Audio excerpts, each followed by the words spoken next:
this live stream here, April 1st, 2025. We've got some special elections in Florida. One of them is already kind of wrapped up, and then we've got some action in Wisconsin.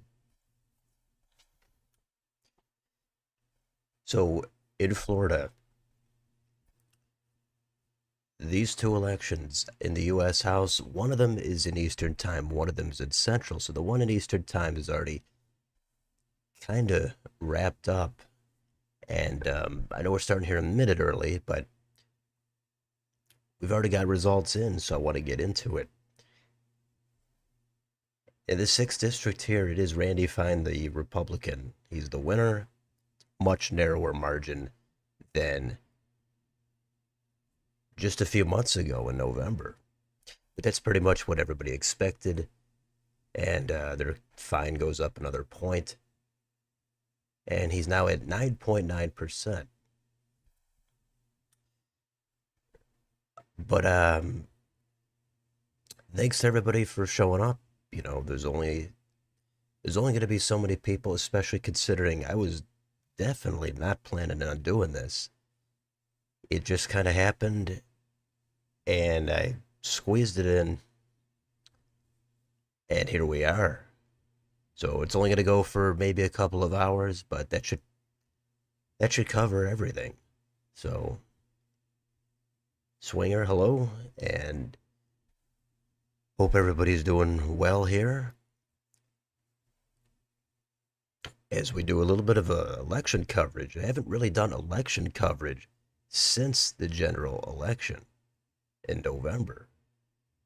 So it's been a little while, and two special elections, narrow majority in the House, Republicans looking to get 2 seats back. And all indications show that that's happening. The 6th, it's already called. Fine has overcome his weakness against Josh Wheel, as well as Andrew Parrott and Randall Terry. Randall Terry under Andrew Parrott here. 0.3% to 0.4.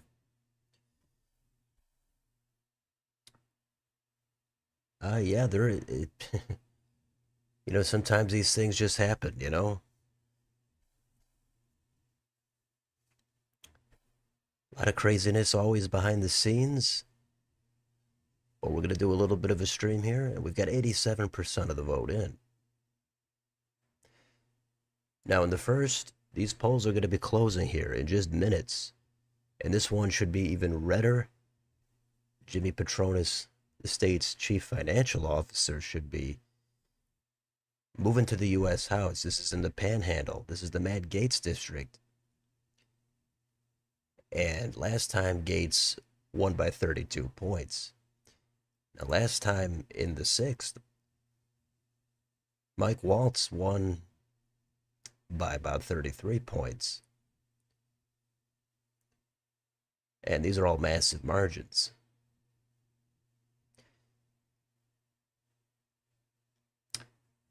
If you compare some of these margins here, 71% Marion County. It's 55% for Randy Fine. Huge drop off. It's an off year kind of special election, and Fine goes up another 4/10. He's now got a double-digit lead. And what can you say? I mean, this is very red territory. Democrats might say, hey, look at this margin. We have the moral victory, but you know, when it's still double digits, I don't know how much of a moral victory there is. And plus, if you recall special elections in 23 and 24, Democrats overperformed.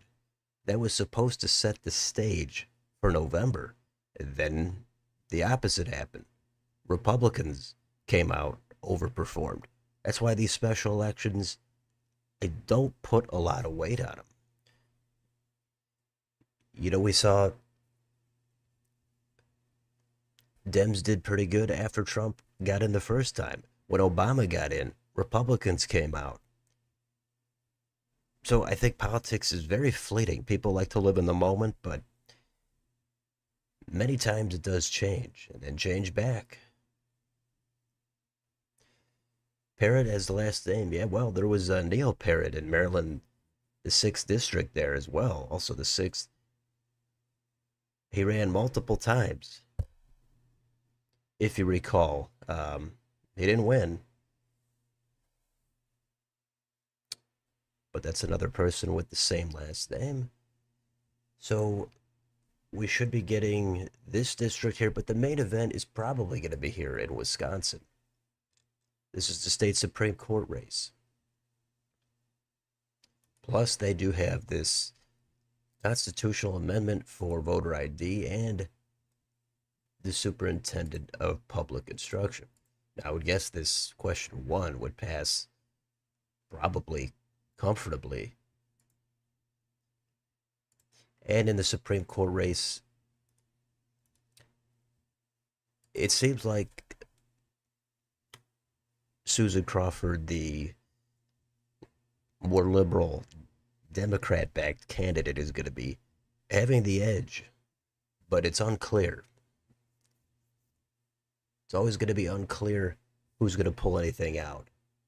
Democrats kind of are motivated, but again, you go back to 2019, the conservative candidate in this state Supreme Court race won, and that was when Democrats were highly motivated. Back in 2019, the conservative candidate won. I think that was unopposed, and that was again when Democrats were supposed to be energized. So I kind of just like to see what happens. I don't base a whole lot on prior history. There's just too many times something else happens.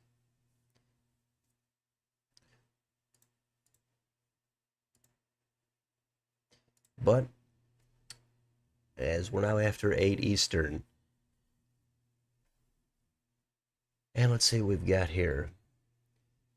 Yep, that Wisconsin Supreme Court race, that will determine the balance of power. Dems looking to hold a 4-3 majority there. Liberal ideology is, here we go, it's in. 53.3. Petronas opens up with 10% of the vote. And you gotta love Florida. They can count their ballots. They get those votes done.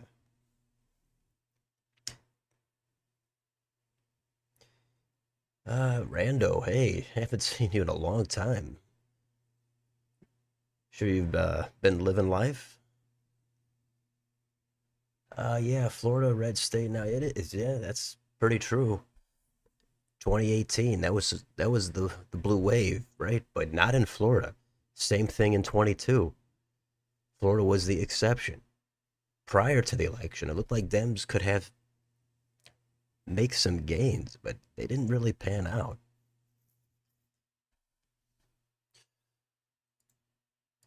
So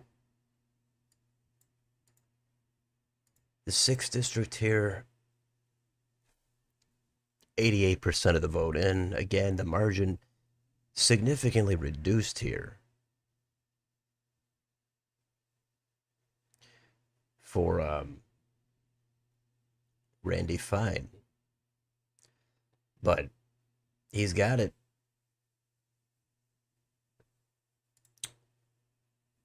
So,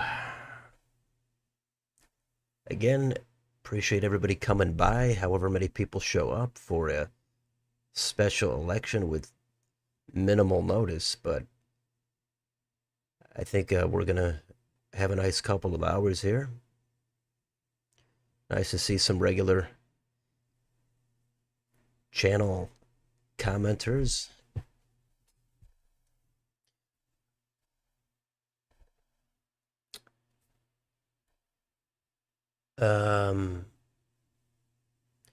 Well, Florida has 2 time zones, if that's what you're asking about. The 6th is in the Eastern time, the 1st is in West Central time. So one of them they're going to count an hour apart. Uh, Jacksonville more Republican than other cities. Well, I mean, politics are changing. I guess it's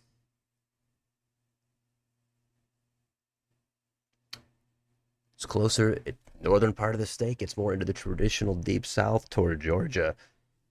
It could be one factor, but it's not like it's some super red city. I mean, I'd have to go back and compare the exact margins, but I mean, look at Miami. That's formerly pretty blue territory. But that surprised pretty much everybody how far to the right it shifted. All right, we got nothing here. Oh, actually, the polls close in another hour. I guess. Okay, well, I guess I got ahead of it there. So we've got another hour actually, but then we'll focus on Florida. Got the time zones a little bit confused here in my setting this thing up. But we could at least watch this first district. We could talk about other things because the next stream after this one probably going to be in June. We've got some stuff going on in Virginia, New Jersey, maybe New York City. Those are the things happening in June. And I don't think those are on the same day. I think they're on different days. So that might be the next time we're going to do a stream. I can't say I'm going to do every stream. I'd like to think at least one stream we can get going in June, but let's see. So, oh, look at this. Jimmy Petronis has now dropped down as some vote here comes in, and this should be Petronis's weakest county because Gates won it by 14 points. So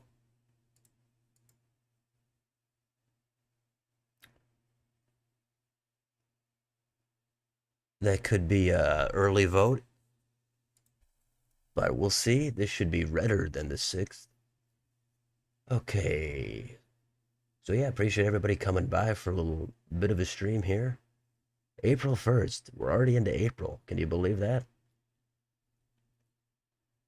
Um yeah, I mean, these reduced margins are not going to be surprised. Yeah, Nikki Fried, she she did get that win back then, but that's kind of it. Democrats have kind of fallen off the map here in Florida.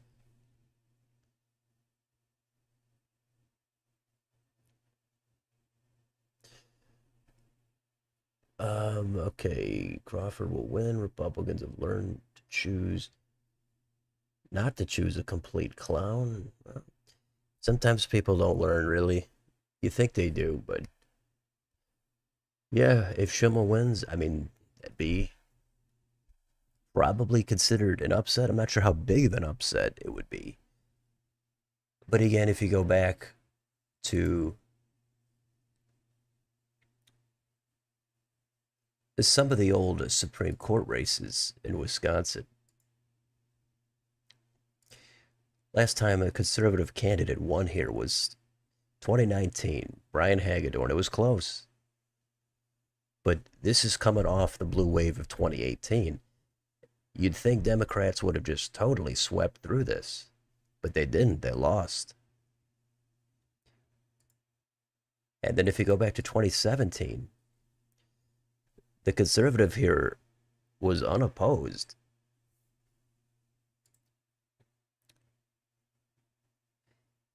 And how could that be? This is right after Trump got in. This is the exact same situation. This is a few months after Trump was elected. And the liberal candidate wasn't even on the ballot, it was unopposed. So there's always kinds of these weird things when you look at politics. So might mean nothing, might mean something, who knows? But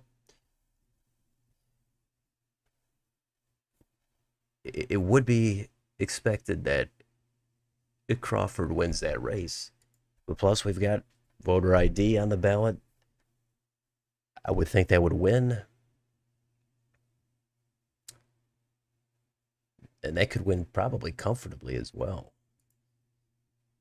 Superintendent of Public Instruction.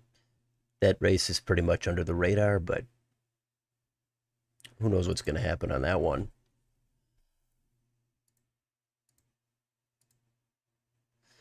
All right, so nothing new here in this first district in Florida.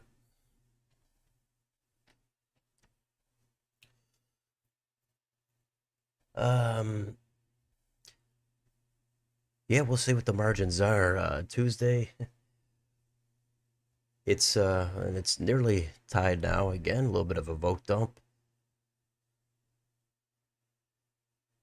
I'm guessing the election day vote is going to come in, and that's going to be favorable here for Petronas. If Randy Fine is winning by double digits, Petronas should do a little bit better than that. But yeah, it's always a lot of action here behind the scenes. This is April 1st. This is April Fool's Day. Hopefully everybody's checking out the videos on the channel. There's one up every day. Maybe someday that doesn't happen, but there's been one every day for about 3 years.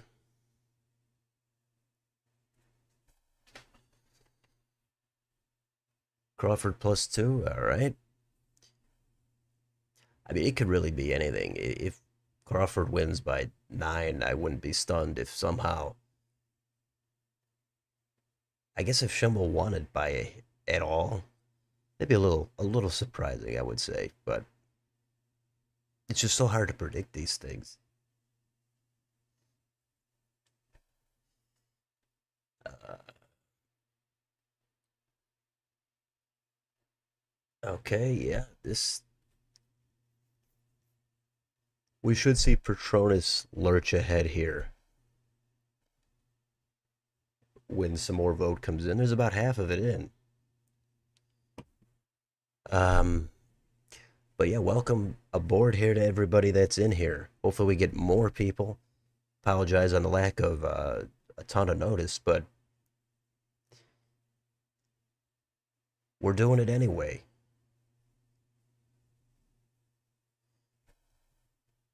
And again, I guess top of the hour is when we're going to be looking at Wisconsin. So we've got a little bit of time here. And we go back here, and Randy Fine now is up to 11 points. I mean, 10, 11, I don't think it matters anymore. He's got it. He's got it by more than a few. But you never know. Maybe Josh will. Maybe since he ran this kind of a race, maybe he'll try to run for governor. Because Democrats have really, they got such a weak bench here now in this state. They've got to get somebody. Maybe they go for this guy like Josh Wheel, who made it more close. It's closer, but we'll see if he if that leads to any future for Josh Wheel.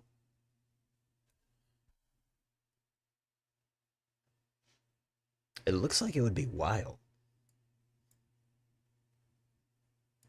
but I guess it's Wheel,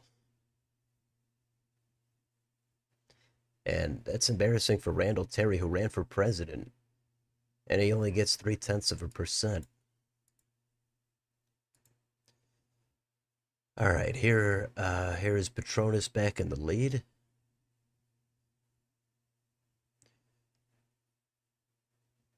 As some more same day election day vote comes in.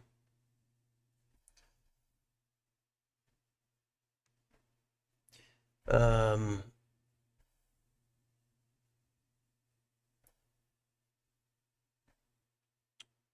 let's see. I think Republicans had some kind of a gain in some county board a couple of weeks ago. They had some flip. I can't recall off the top of my head because it wasn't extremely significant, but yeah, Florida is they know what they're doing there. with counting ballots.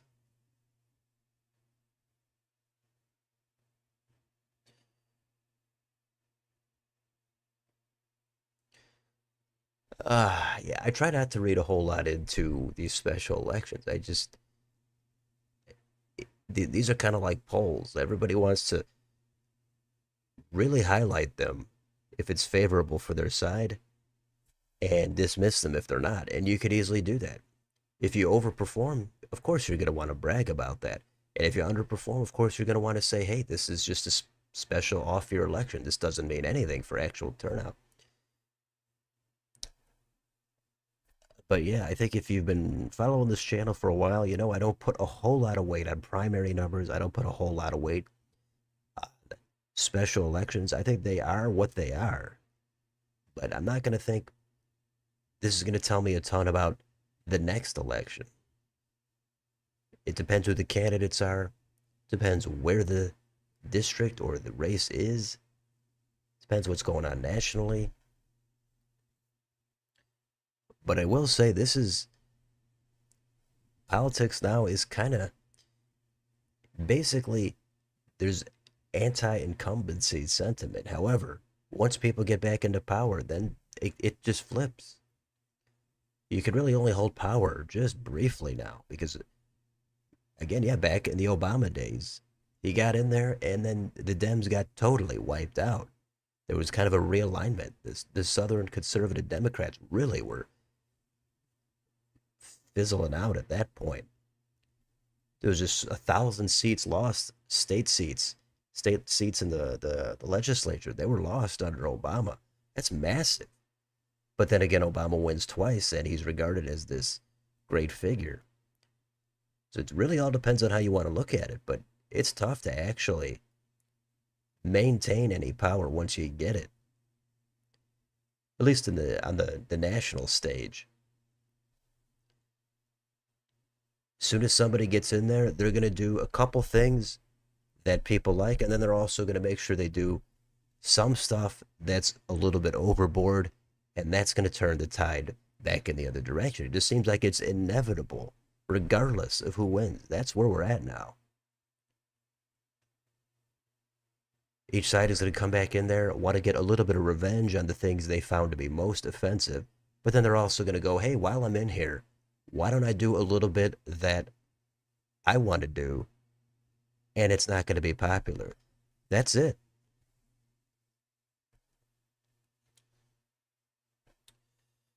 Ah, okay.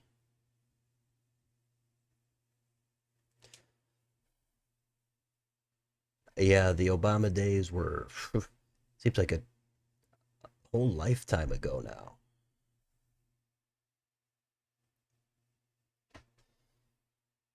All right. Hello, everybody. Welcome aboard here. Nice to see some people stopping by after work, after class, or just in the middle of your day.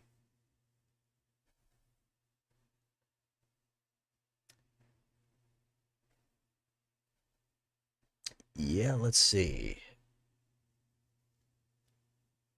74% in. Patronus has a 6 point advantage.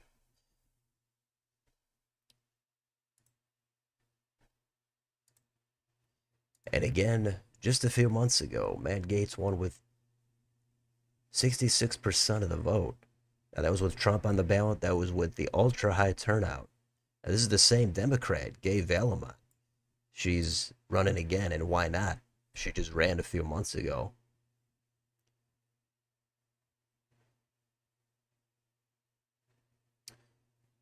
But Gaetz, his best county here, Walton County, he got 78%. Patronus is at 72. That's huge landslide, but it is down from 78, and that's 95% in.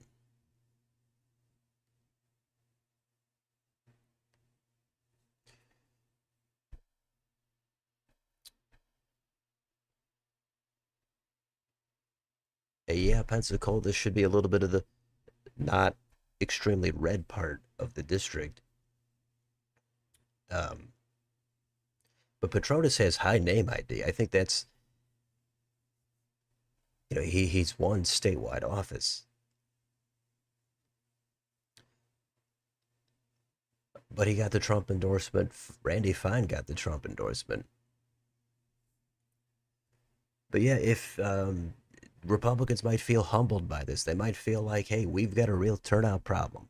Without Trump on the ballot, they're not getting enough voters to come out. And that might not be a big problem in the super red areas, but if you're looking at anything kind of single digits, kind of purple, that could be an issue. Again, with Obama, that was an issue. When he was on the ballot, Democrats came out.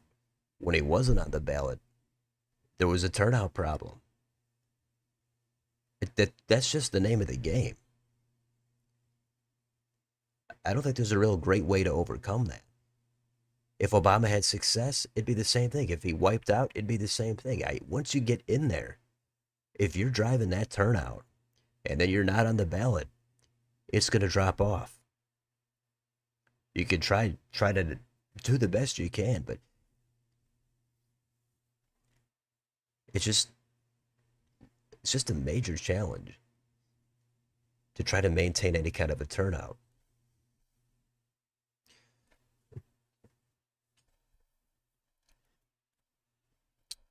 And hey, if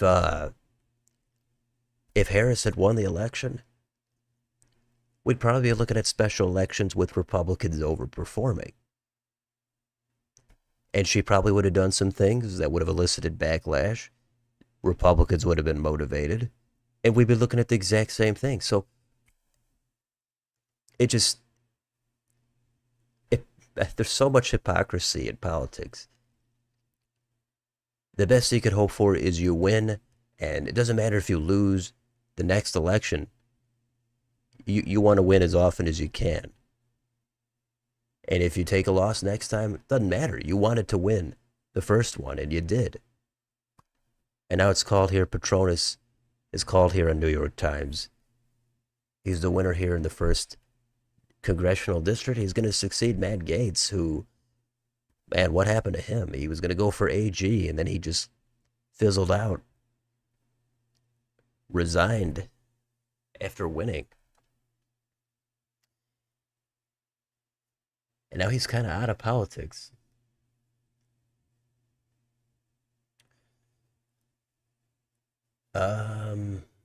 Before Trump announced his candidacy for president, the one when early 2010s became late 2010s. Okay. Yeah, people thought that was a joke at first. I mean, I could see it. But he was tapping into disaffected voters. That's key. Let's see. Dems squandered this opportunity. Um, okay, well, this was so red. I mean, that might be why Elise Stefanik is not going to resign after all, because maybe that district could have gotten so close that it was in danger of flipping.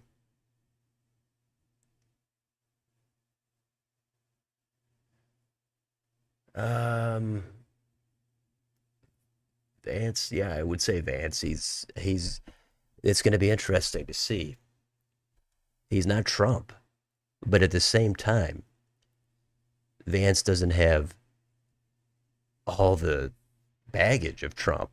Some people that would have said, "Well, I can't vote for Trump. He got indicted, or he's been too abrasive, etc." Well, Vance isn't going to have that, the extreme baggage. So there could be some voters that might come back, even if he doesn't get the Trump turnout. But I think it depends on everything. Who are the Dems going to put up? What are they going to run on? Is it just going to be all economics? What are they going to do on cultural issues? Are they going to just not talk about it? Or are they going to push back on some of the unpopular stuff? And plus, I mean, the Dems were just in there. And they had full control for a couple of years. And that was their opportunity to deliver the goods. So some people might just think, hey, you were in there. You didn't deliver. Or you didn't deliver enough. So they might not want to go right back in your direction.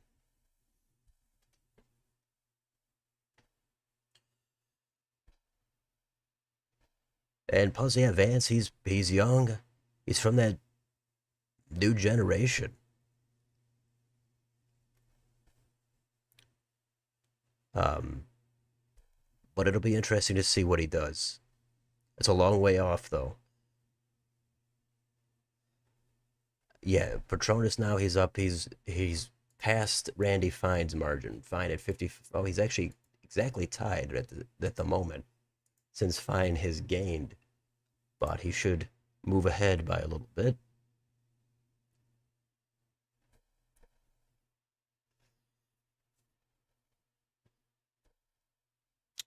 Yeah, these margins, of course, everybody expected them to be lower, but they're still double digits. It all depends on how you want to read into that.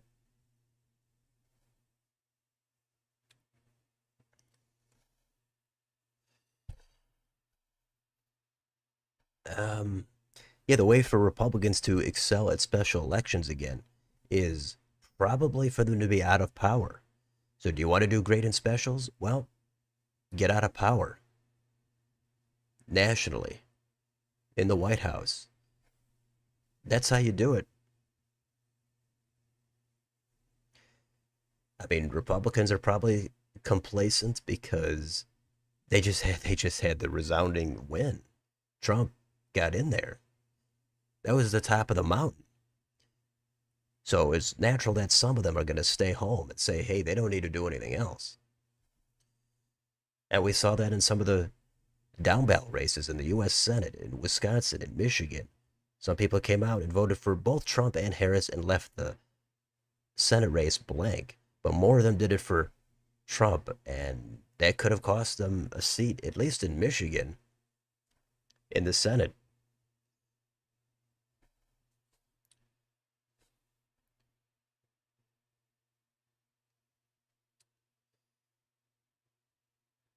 Let's see.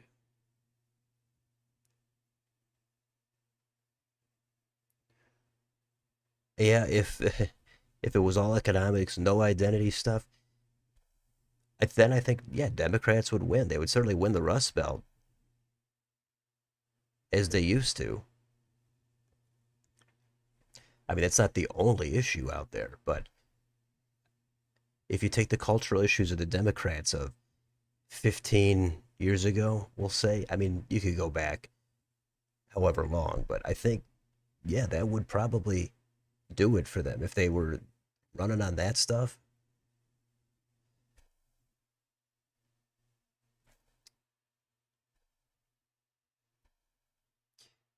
Yeah, I mean the map could be redrawn in Wisconsin, the congressional map. I always find it fascinating, just like in North Carolina, these maps got ruled on, and that seems like that's it until there's another election. Then a new court is just going to say, even though we ruled, we're going to throw it out. It's always weird that it's you think a ruling stands, but it's only until the next election. Then somehow the ruling gets reversed. So yeah, that's always unsatisfying to see rulings just immediately getting reversed based on the next election.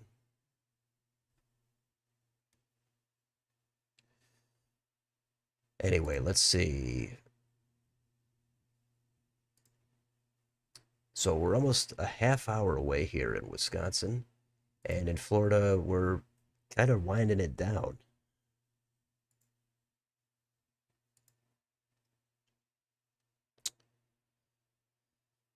We'll see what the margin is here for Petronas. Right now, he's tied with Randy Fine, but Republicans are going to get 2 seats back in the U.S. House.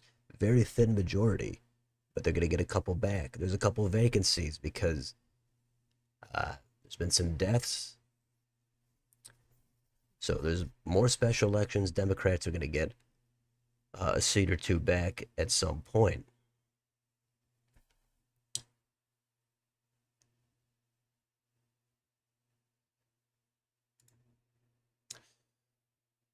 Okay. Hello. Thanks for stopping by.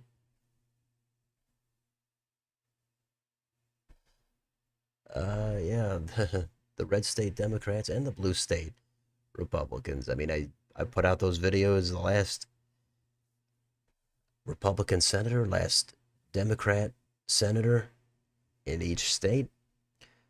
Those seem to be fairly popular. A week or two ago, if you haven't seen those, some states are surprising. They've had Democrats or Republicans elected, and it wasn't all that long ago.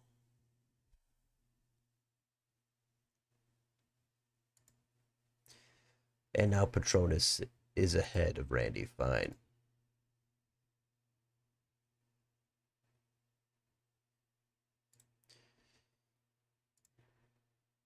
Yep, and now Fine has, oh, he just gained to 2.2. That might be it, as we're over 95% here. And so Republicans were nervous about losing this seat, but in the end, I mean, it's not close. Yeah, it's definitely less than what Waltz put up, but it's just not that close.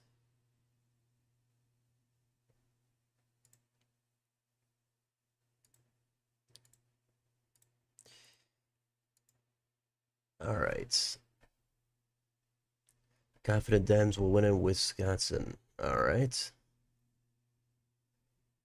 Uh, GOP drop culture wars. One example is GOP should drop. I mean, are they going around talking about that? Childless cat ladies? I mean, yeah, if they are going around saying that, sure. There's always going to be some stuff that people should drop on each side with culture, even and with economics. But the broader thing I think that's caused a lot of movement toward Trump has been the cultural stuff over the last 10 years. I think that's what I always state is the weakness for the Dems. The Republicans' weakness is going to be on a bunch of these economic issues, but I guess it depends on the specifics on some of these. And 28 minutes now. So we'll get this Wisconsin action in and then wind down the stream after we get, hopefully, we get enough of that vote in. Could be close, but it could be not close.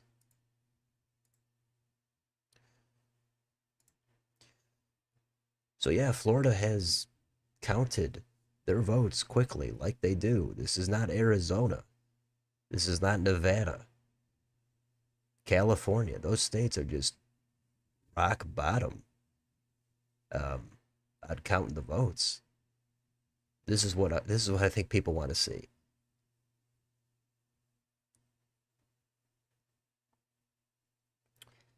93% in.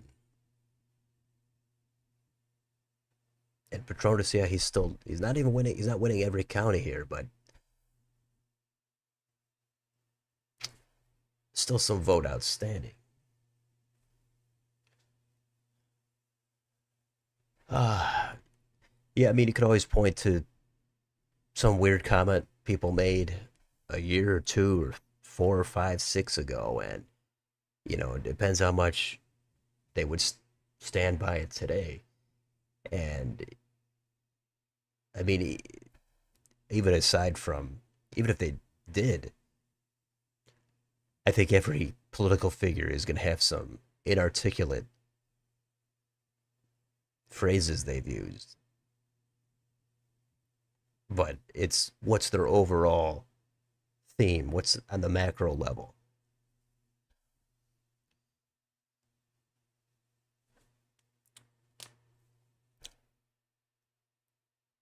But yeah, the Dems, I mean, yeah, the Dems have a very low popular approval rating. It's low. It's in the what, mid 20s? So they've got issues, but I mean, they're not totally wiping out in these elections. So I'm guessing the Dems will get it together at some point, but who knows? We got to see what happens. They've got to figure out how far they're going to go on certain issues.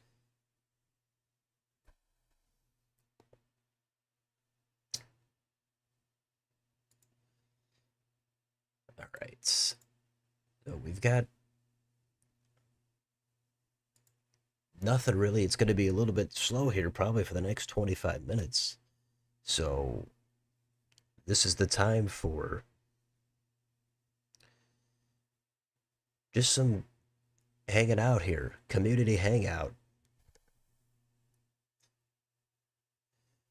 And it's always good to have new channel viewers, new subscribers.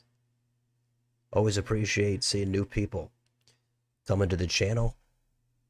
And we recently hit 5,000 subscribers. We got to the big 5K. Now we want to get to 10K. And hopefully we could do it in less than 3 years, because it took 3 years to get to 5,000. There's a whole ton of videos, over 1,200 of them. One video every day for about 3 years, sometimes 2 or 3 videos even. So good to always have new people coming by. Hopefully everybody likes, subscribes, shares.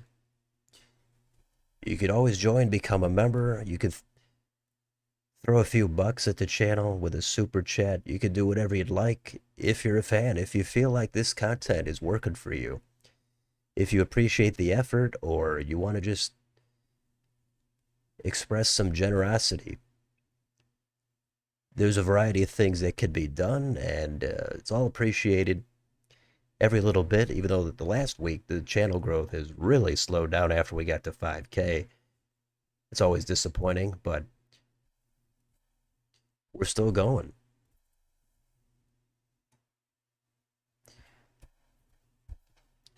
Pretty much covered everything over the past 3 years in politics: redistricting, the midterms, retirements, the primaries, the 24 election, all the candidates, polling, different issues. Plus, we've got the coin flip battles, we've got the dice battles, we've got the spinner battles. Some people don't care about those, but hey, some people enjoy that kind of random entertainment. So there's a whole ton of content out there. There's something for everybody. But yeah, appreciate people coming by. If you're new, or if you've been here for maybe a couple months, maybe you've been here for a couple of years.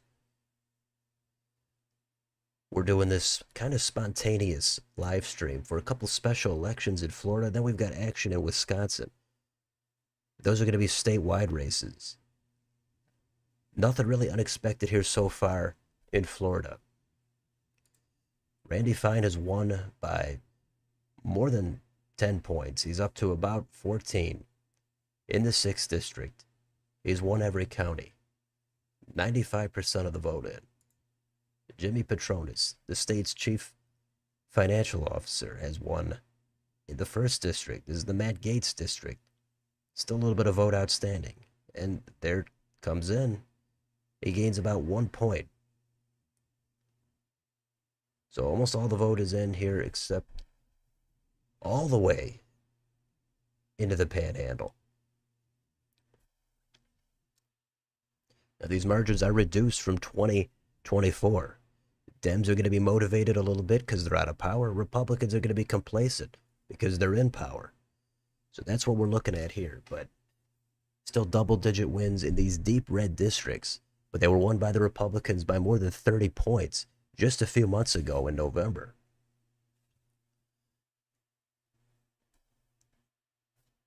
And now we could, let's see, any comments, any questions that are worth bringing up here?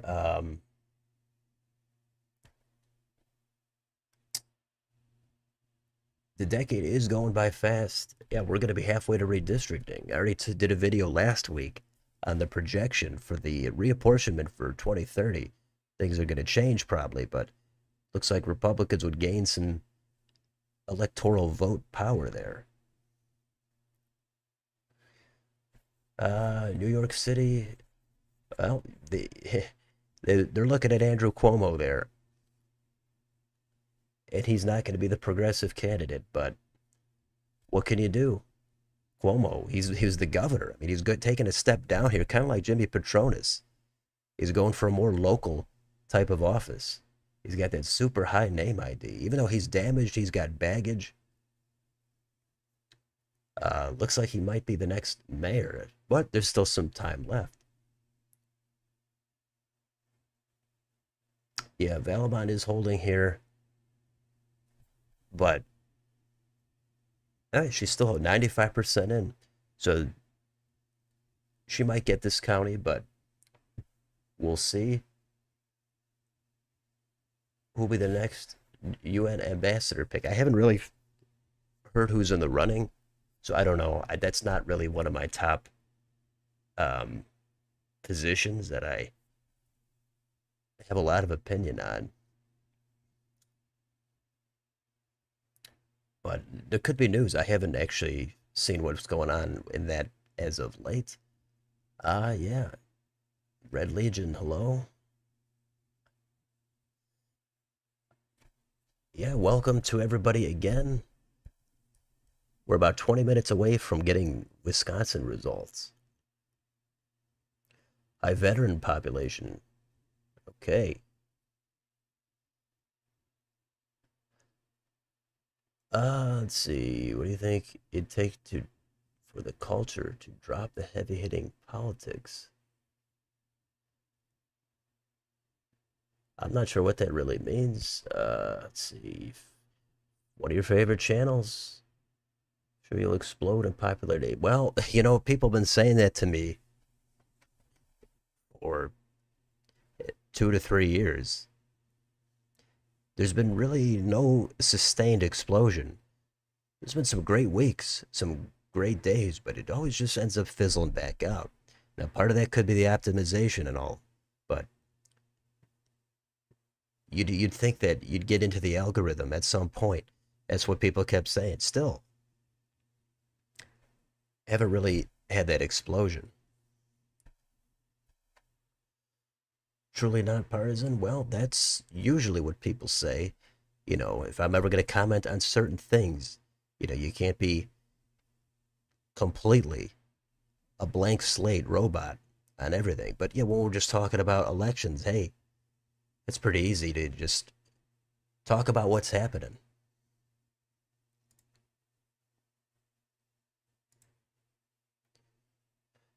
Okay. You enjoyed the poll analysis. That's good. Good to hear that. I like hearing that each type of video has some segment that gets a lot of enjoyment out of it. Because some of these videos don't have a ton of success. It's kind of disappointing. How Larry Hogan would have voted on some of the big Trump era policies. Well, he would have probably voted for the Lincoln Riley Act if Democrats voted for it. But yeah, who knows what Hogan would have done.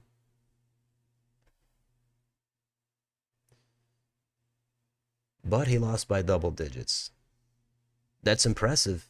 It's kind of like this. It's just not enough.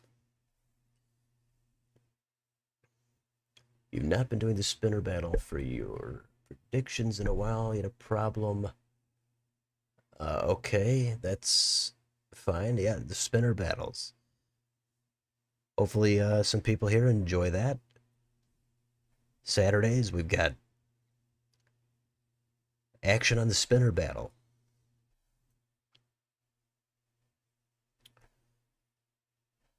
Okay. Sounds like other people are doing some streams tonight as well. I haven't checked, but I'm sure they are.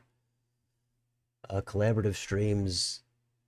Oh, I've thought about it in terms of, for a few seconds, but in terms of anything serious, not really, because other people could have reached out to me as well. But in terms of me wanting to do it, not yet. I think first I'd want to get even bigger, 10K, And then it all depends on the details. I mean, it depends. I like being able to do my own thing because, it's hard to keep the channel going. Time is a big factor, and I can just pretty much do whatever I want whenever I want because it's hard to fit everything in here outside the channel with the channel. So, it's not impossible, but again, it's all about the details, and hopefully the channel would get a lot bigger before that happens.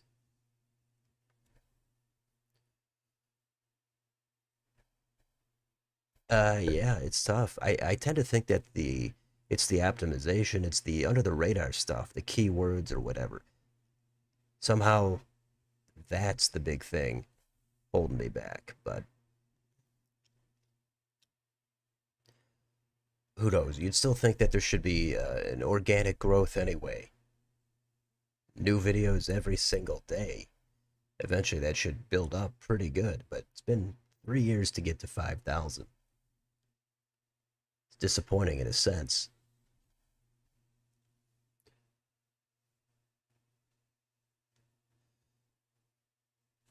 GOP should have clean sweep both seats. Well, I mean, that depends how you define that. I mean, this they won both of them by double digits, but yeah, they were reduced landslide margins.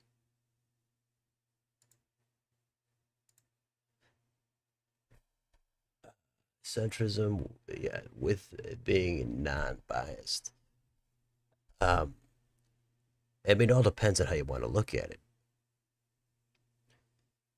I mean, I direct people to some videos where I give out some opinions, but election coverage, that's going to be pretty non-biased because on other channels, are they just getting out here rooting for one side the whole time?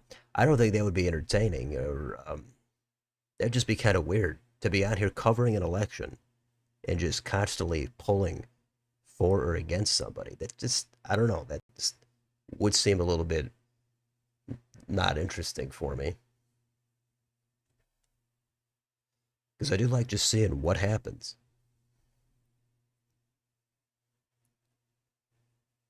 Um,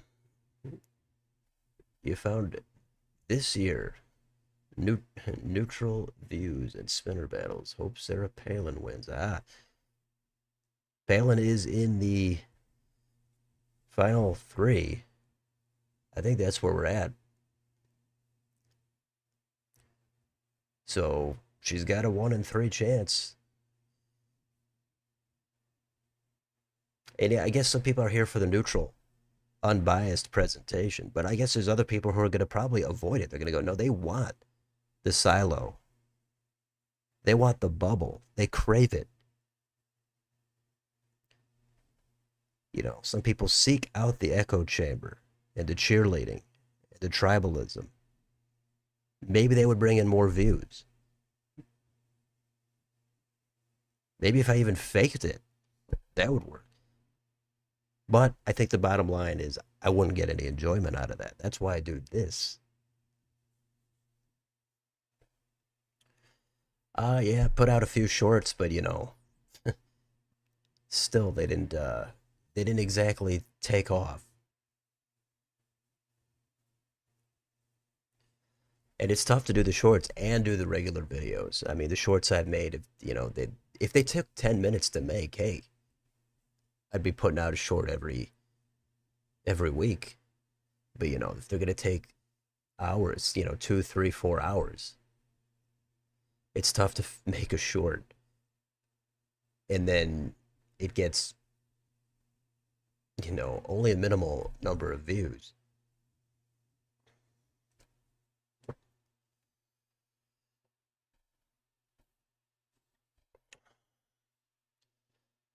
Uh, but yeah, there could be some more shorts. I mean, I could not make a regular video and make a short instead. But either way, there's over 1,200 videos. There's a bunch of streams.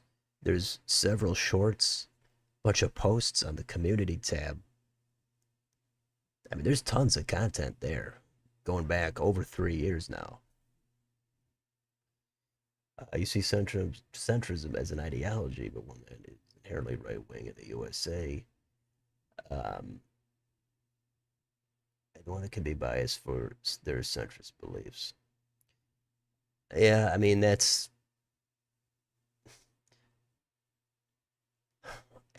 the way I look at it is I hear a lot of more progressive people say that there is no left wing party in the US. It's all right wing. But then I hear people on the absolute other end say that everything's left wing. So I tend to think the people on the both fringes or close to that, they think that the other side just has enough control over everything. That's how I see it. And I think that it's tough to have anybody change their overall view politically. I tend to be more I find more enjoyment on people that have totally mismatched political views. I want to go to the far left, and they have two or three things that they agree with the far right on, or if the far right, and I'm just simplifying by saying far left and far right. I'd like to see them say, hey, here's one, two, three things that they agree with the far left on. It doesn't have to be that extreme, but something in that direction where you get some kind of crossover. I think most people, most voters, most Americans do have some issues they agree with either side on. That tends to be why I think there's something for whoever's in power. There's something for everybody to like about it. If the Dems are in there, I'm going to say, okay, most Americans are going to be into some of these economic things. Not all of them, but more of them. When the Republicans are in there, I think a lot of them are going to be into more of these cultural things. Obviously, not all of them. It depends. But each side it's kind of a buffet. And most Americans want to take some from each side, some more than others. But that's what it's all about. But I think now people know that once one party gets in there, they're going to get some things they like, but they're also going to get a few things they don't want. And yeah, you could always talk about the corporate duopoly, all that. That's fair. But once you get past that, there's still going to be differences. But yeah, it's nice to find people that just they want a little bit from each side at least. Maybe it's 80-20, maybe it's 90-10. But I always found it a little I think it's probably rare and I think unrealistic if somebody is 100% in zero where they cannot find anything possible in the other direction that they think makes sense.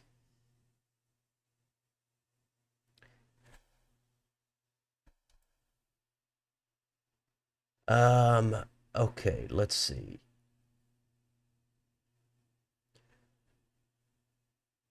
Uh, the unbiased thing you've done was video about celebrity telling people to shut up about gas prices. Oh yeah, that was a while ago. That was um Dean Norris. That was when gas prices shot way up, and he was telling people to not care about it.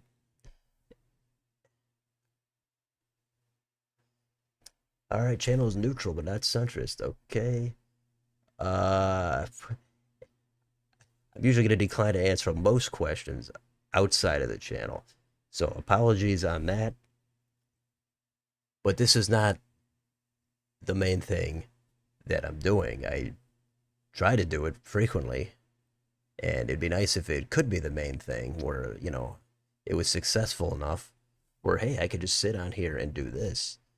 We could do more streams. We could do a regular show, maybe some kind of a podcast. That could happen. But, we need a lot more subscribers than that. That'd be something in the 50,000 range plus where could probably just have this be the focal point. Yeah, reasonable conversation is good. I mean, I've seen plenty of stuff on both sides, and sometimes you'll agree with some of it, parts of it, but you'll disagree with their main point, or you'll disagree with a lot of it. But it's good to see what the other side thinks. Sometimes, yeah, you're not going to get anywhere. Sometimes people just start at a position that is just it, a foundation that's on a different planet, and you're not going to be able to come to any kind of agreement or even an understanding.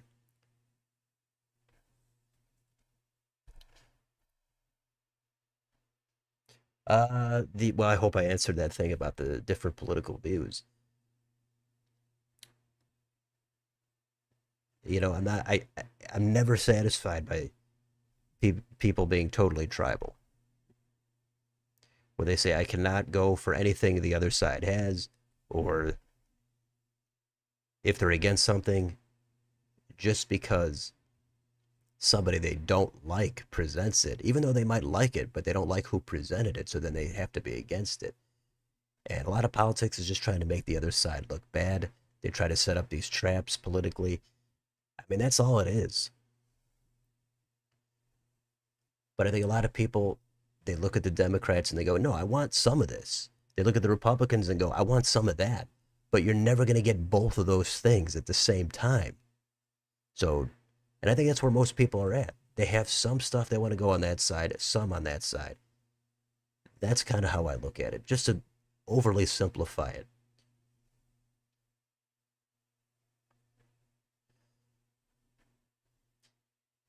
I mean, yeah, I just think it's not going to be as fun if you're going to watch a channel or talk to somebody and you know that every single thing down the line, they're going to just find some way to take one side or the other. It just feels like that's kind of unrelatable. That seems robotic in another sense. If you're just going to be down the line in one direction. I mean, some people do it mindlessly. They're just in that silo. Other people, they're going to have some more nuance to it and some more intellect, and they're going to be able to try to, they've got their reasons. They can back it up maybe. But even so, I'm not going to find it to be satisfying if somebody is 100% or even, 98% on one side or the other. It just feels like it's more about a tribal allegiance than thinking the specific issues through. But there is a lot of nuance out there. It's hard to, I mean, you got to generalize sometimes in order to make a point, but once you actually get more into it, it can get complicated.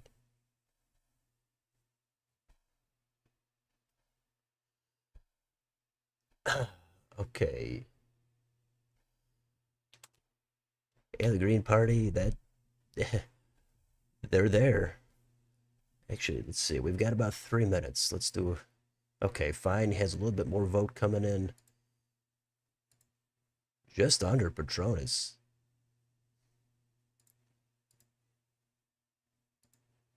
Come back to that in just a minute. The sizable left-wing group don't view their current policy as left-wing.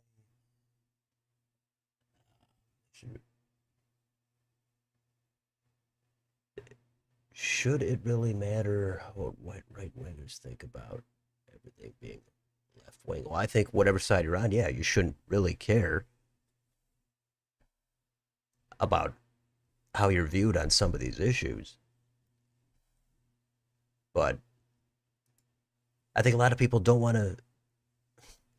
It's tough for people. I mean, to boil it down politically, when Biden was in there, it was tough for any Republican to come out and say they support this one thing or they want to vote for this one thing. Just like now, it's gonna be tough for most Democrats to say, hey, no, this thing that Trump's doing, I like, because the tribes don't want it. The tribes don't want somebody having any kind of independence or any crossover views. But that's where most people, I think, are at. But nobody wants to give the other side a victory. That's going to happen. It's going to happen on every side. That's just what it is now.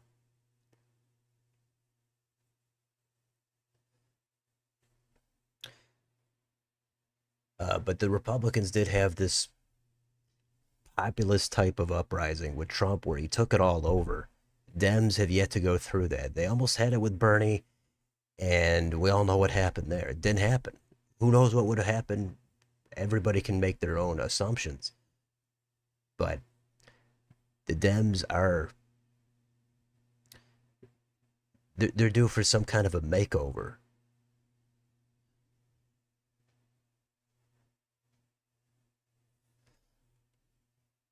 Let's see.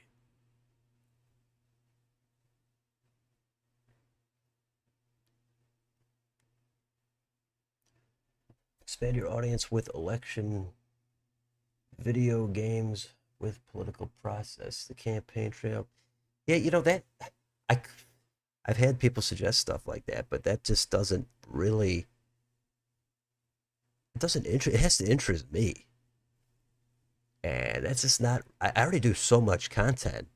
Some of it's fun, some of it's serious, some of it's all over the place.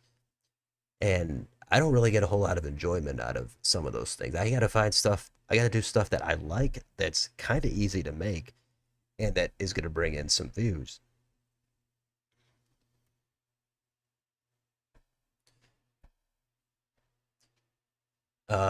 Goldilocks, the theory of politics. You mean the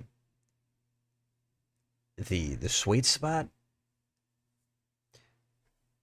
But again, there's going to be a balance of things, as I kind of just touched on. It's going to be a balance. It's not all going to be just centrist positions up and down the board. That is not. I don't think that's what it's going to be. I think more people want to go a little left on some stuff, a little right on some stuff. But we've yet to see some candidates come out that have like a noticeable crossover. They go, hey, I'm going to go Republican on this. I'm going to go Democrat on that. I think that would personally, I would have more appeal.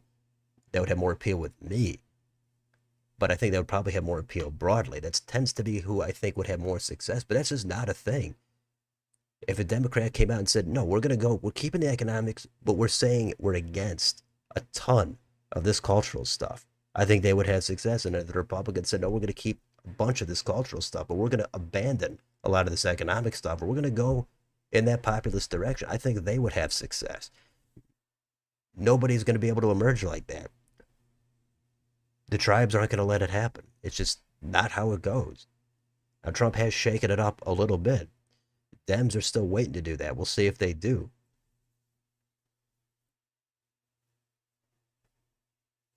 Oh, yeah, let's get on Wisconsin here. We're going to wait for the results to pop in.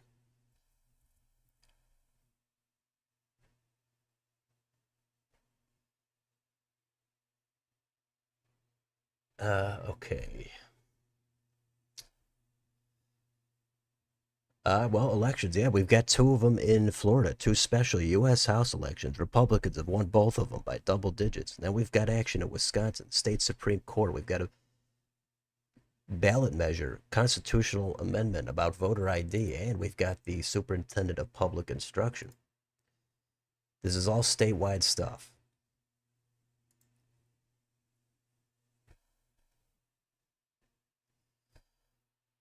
Yeah, the logo.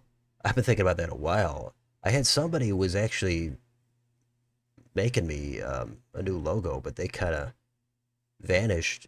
They did give me one new one, but it didn't really work for me. So the logo, yeah, I kind of like the logo. It just, I mean, most of it. Maybe it could stand out a little bit more, but overall, the logo, I don't want to totally scrap the whole logo down to the bottom, but I don't know how much the logo really matters.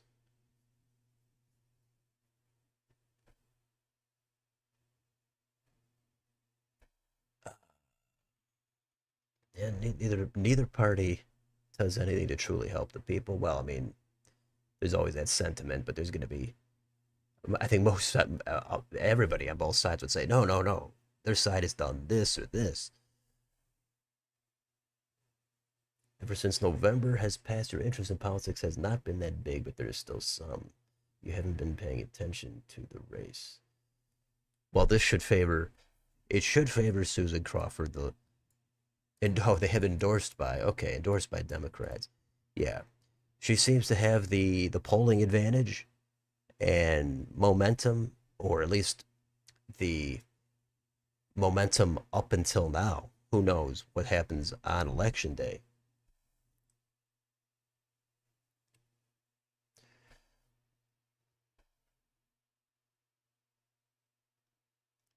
But we should be getting results here momentarily.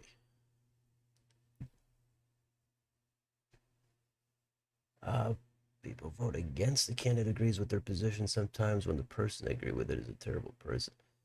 Yeah, I mean, candidates matter too. Photo ID is common sense. That should probably win by a comfortable margin, I would imagine.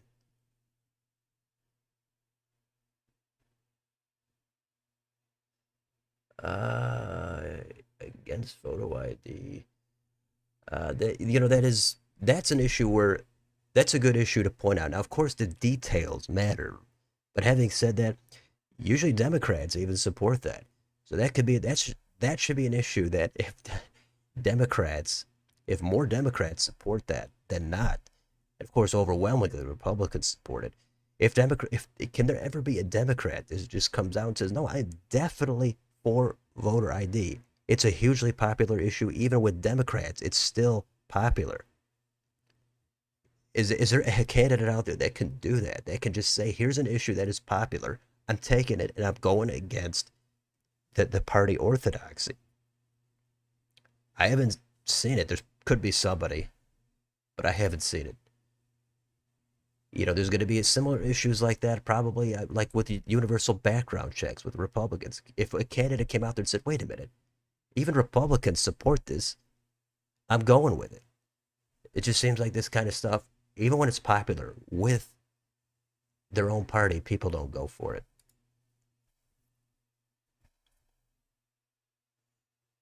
You live in Green Bay, and the city has been destroyed and divided over the past 2 days.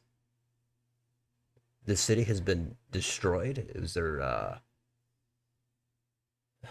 what does that mean? Is there property destruction? Is there violence happening?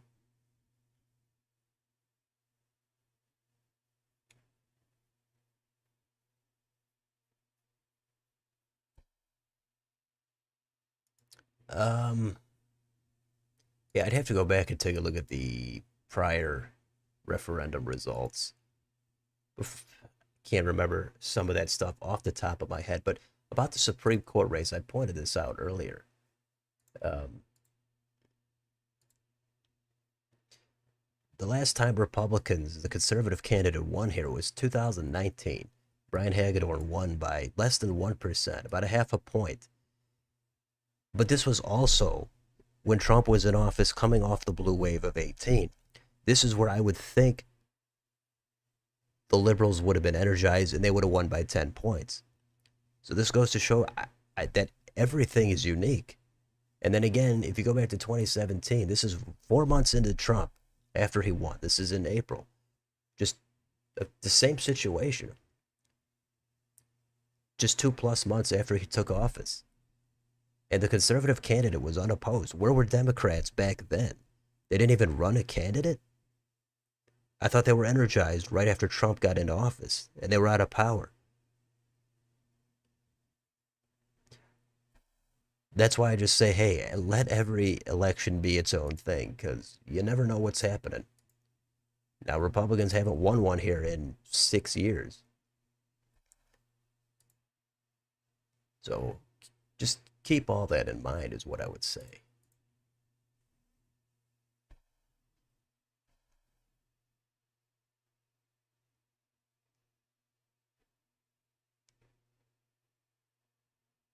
Hey, Bruno. Thanks for showing up. Appreciate the compliment. Nice to see you here.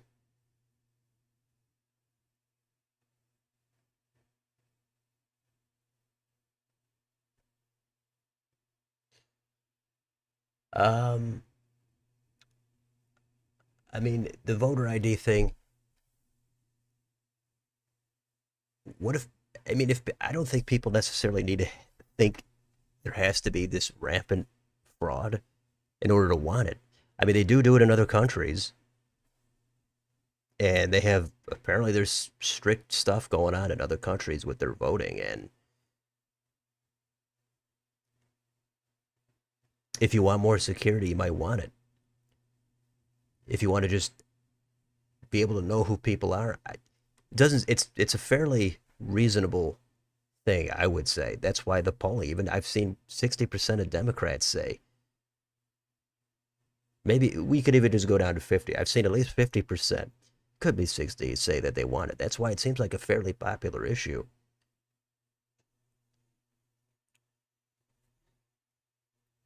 I mean, it is, you want to make sure people are able to vote. Any ID should be free. And here we go. We've got the results. All the IDs should be free.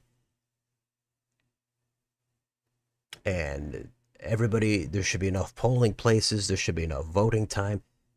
The local and the state government should work with people to make sure they can know who they are.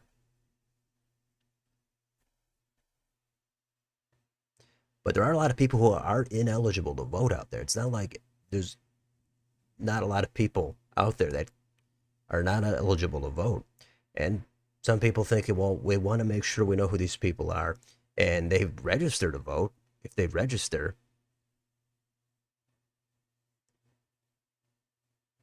they're verifying all that stuff back then. So if they can do it then, showing a common ID at the time of voting, I think that's why it's fairly popular. It just does not seem unreasonable. Now, there's other things that might seem unreasonable, where you're closing down polling places or um, the mail-in stuff. That's going to be a little bit more split, but the voter ID, that's one that is generally fairly popular. Of course, it's not going to be totally popular, but even if you don't necessarily agree with it, it doesn't seem totally like a bizarre concept. So less than 1% in here. We've got the red Waukesha County. So it's begun. Let's see. And we're going to compare these results. And the yes is way ahead in Waukesha. It's about 10 points ahead.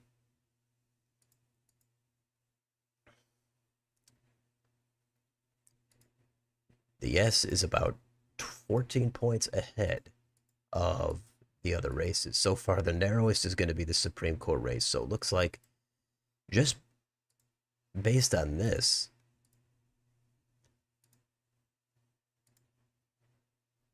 we've got more coming in. Okay, let's get a little bit more in here.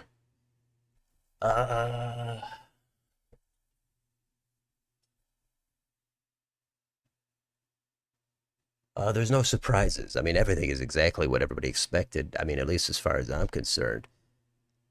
Republicans won both seats. I mean, the margins were double digits. Hasn't changed. I don't think there's really a whole lot of surprise there. Are you voted in Madison? The polls seem pretty empty. Really? Okay. I mean, this stuff has got national attention, and I heard various things leading up to it that the turnout is high. But maybe people voted early. Who knows?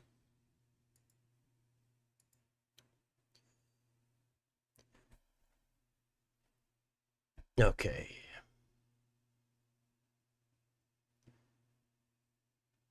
Uh,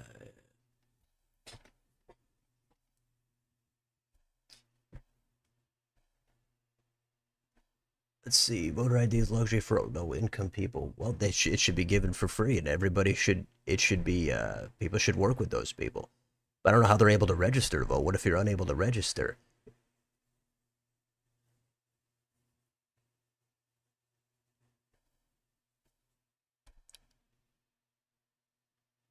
And there just could be some issues where maybe you don't personally agree, but you know that it's a winning issue.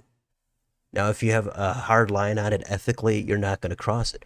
But there should be some issues, I think, for some people to say, hey, even though I don't personally support this, it's just such a win for your side or overall that that's what people want. If people want it, you know, then there you go.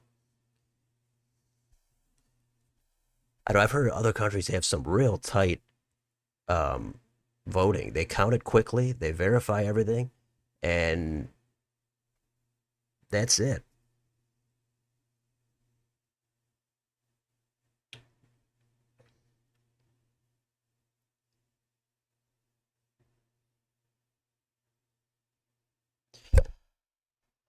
Let's see.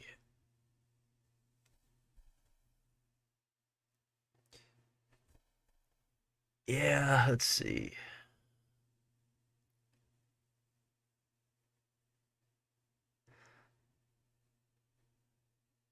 I mean, yeah, there's just the voter ID thing. It's just you could go on and on and on with it. I get kind of bored of it. I just know that that issue is generally fairly popular. There's always exceptions, and the arguments go round and round and round. It is what it is.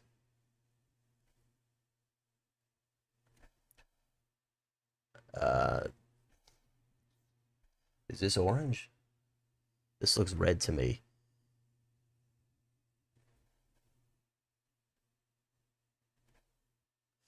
Yeah, I mean, if it's not given for free, then it should be. I mean, it's been litigated over and over and over. I don't think anybody convinces anybody of anything anymore.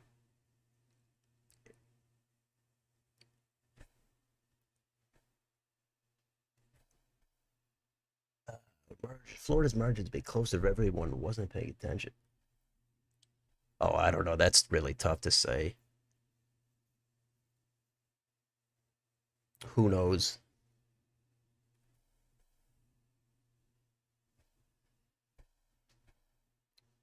All right, you believe undocumented immigrants should have right to vote. I mean, now that's generally going to be an unpopular position, but there could be somebody else who says no, they should vote in federal elections. They shouldn't, and people could say they shouldn't even have to register. There's always a point where you go, wait a minute, this is unreasonable. And then that's why a lot of times it comes back down to no, the voter ID thing. That's where people find it to be reasonable. There's always a point where you could go more and more and more laxed, and it just all comes down where you want it to fall.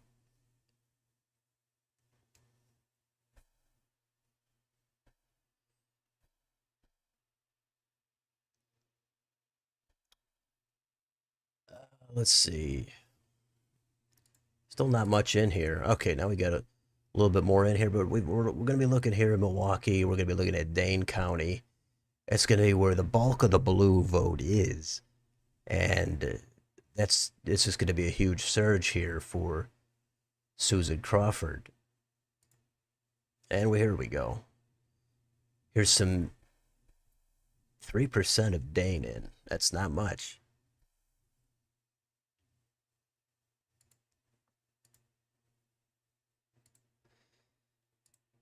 So this is the big event, I guess.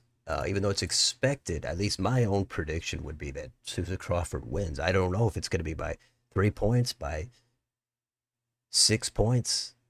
Who knows? I can't say for sure she would win. I can never say that. But again, I would probably have gotten this race wrong here in 2019. I would have thought the liberal candidate would have won. I would have thought she would have won, but she didn't.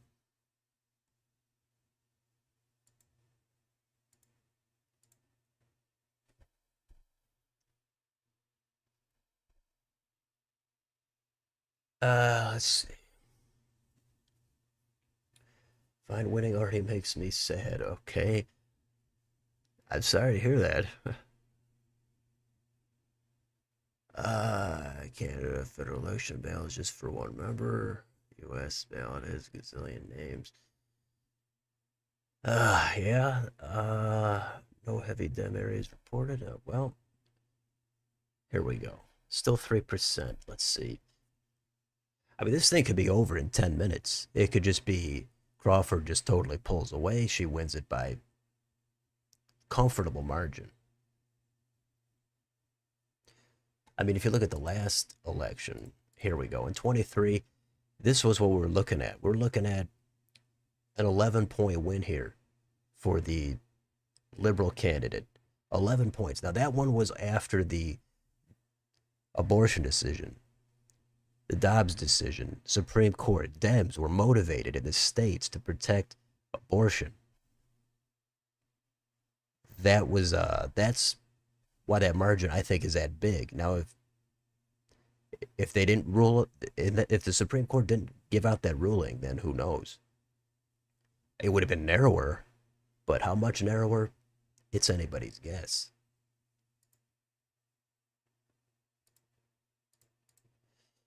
All right, 4% in, and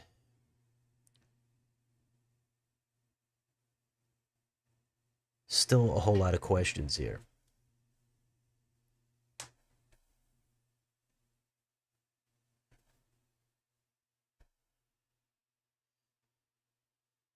And again, if you're just tuning in here, welcome aboard to this special election night, April 1st, 25. And we're out of the Wisconsin portion now. We've got a statewide race, the state Supreme Court. The balance of power is at stake. 4 liberals, 3 conservatives with an open seat here to replace one of the liberal candidates. That could flip the balance. The ideological balance is at stake. If Brad Schimmel wins, the former attorney general of the state, by the way, this guy is not a nobody. He lost re-election in 2018. But he did win a statewide office as AG. And if he wins, that would flip the balance. It's gone back and forth. And now, let's see, we've got more here in Dane that's given Crawford the advantage.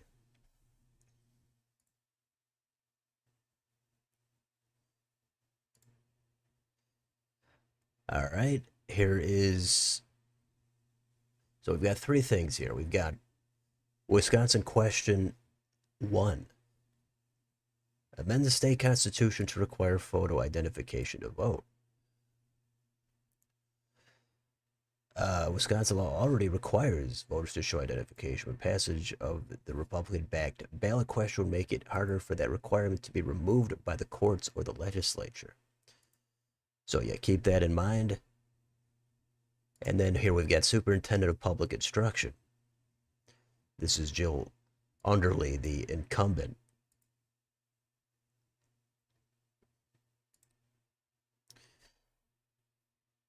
So hopefully everybody's having a nice night, whether you're here for 5 minutes or 2-3 hours. You know, nice to see everybody coming into the channel for a little coverage, a little conversation. But if you're a fan of politics, that's probably the biggest reason you're here. That's why I'm doing the stream. And to give the subscribers another live stream. Some people enjoy these streams, so it's nice to do these when I can. But it's kind of a downtime in elections. The next ones are pretty much going to be in June for the next primaries. New Jersey, Virginia, New York City. Not sure there's going to be a stream on all those, but at least for one of those, I would guess there's going to be a stream. It's a shame they're not doing them all on the same day. I think they're spreading them out.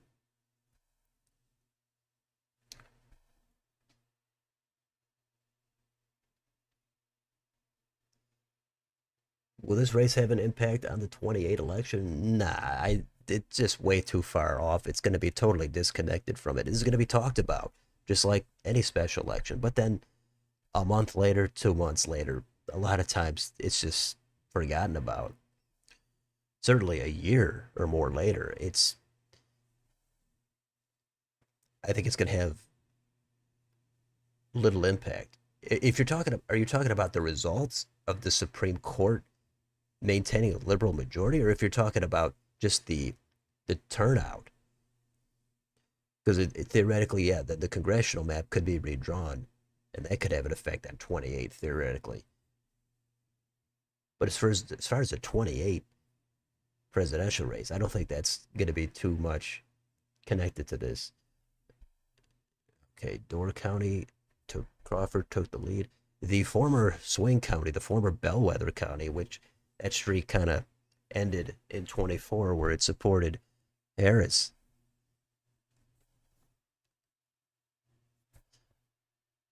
Uh, you don't think people should register forced to register to vote as long time you have some form of photo ID? Yeah.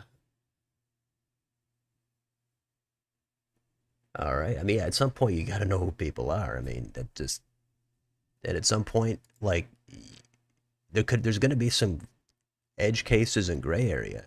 It's not going to be totally easy on it. Most of them, it's going to be easy. But yeah, when you get way down into it, yeah, it's not. It could get a little messy.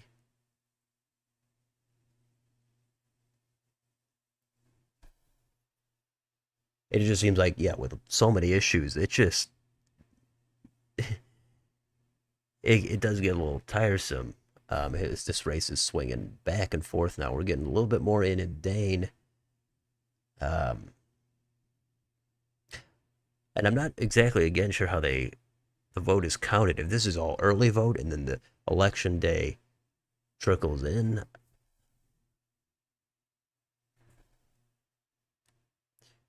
Hello. Speaking of DC, do you think Mamdani can win?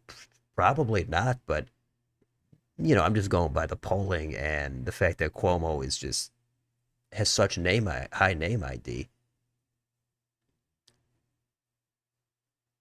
and he's going to be more mainstream. Mamdani, that type of appeal, I don't know how wide of appeal it has. There's going to be some voters energized for that kind of stuff, but it might be viewed as too far outside the mainstream.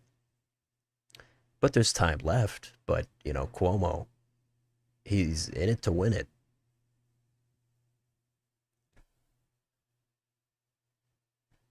Uh, all right.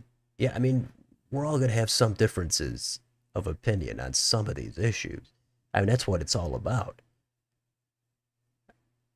Especially on this channel. I mean, you get a whole range of different things on different issues. I mean, my own views they're going to be scattered on different things, and yeah, I think it's more interesting that way. Not that interesting is the goal, but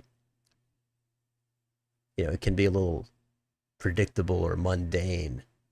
Oh, thanks for the hearts. If you know where everybody's going to line up on every single issue.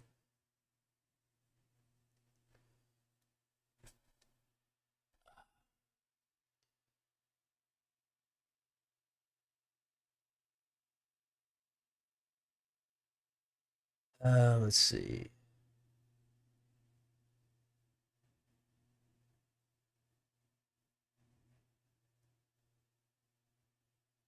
Door County was an interesting county to me. Voted for winning candidate 96 to 20. Yeah, it did, and then it ended. It did vote for Harris, and that didn't pan out.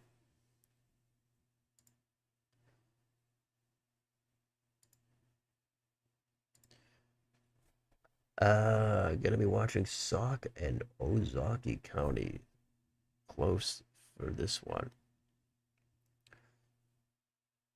All right, we're at 12% now. Still nothing in Milwaukee. A little bit here in Dane.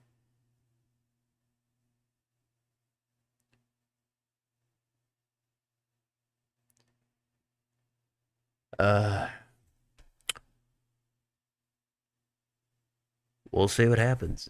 I mean, it says here Wisconsin is a state known for having high turnout even in its annual spring elections.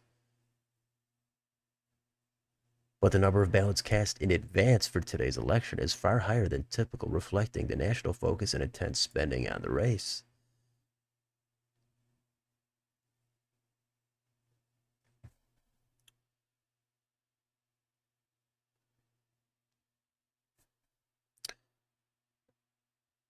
12% in. I'm sure some people are crunching the numbers already and they've determined the final outcome. But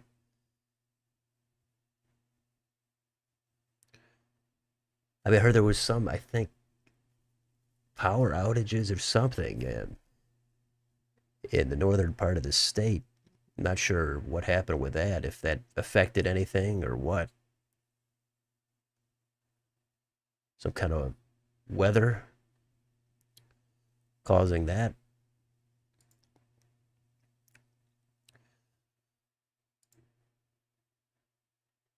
All right, about 11, 12% in here, 13%.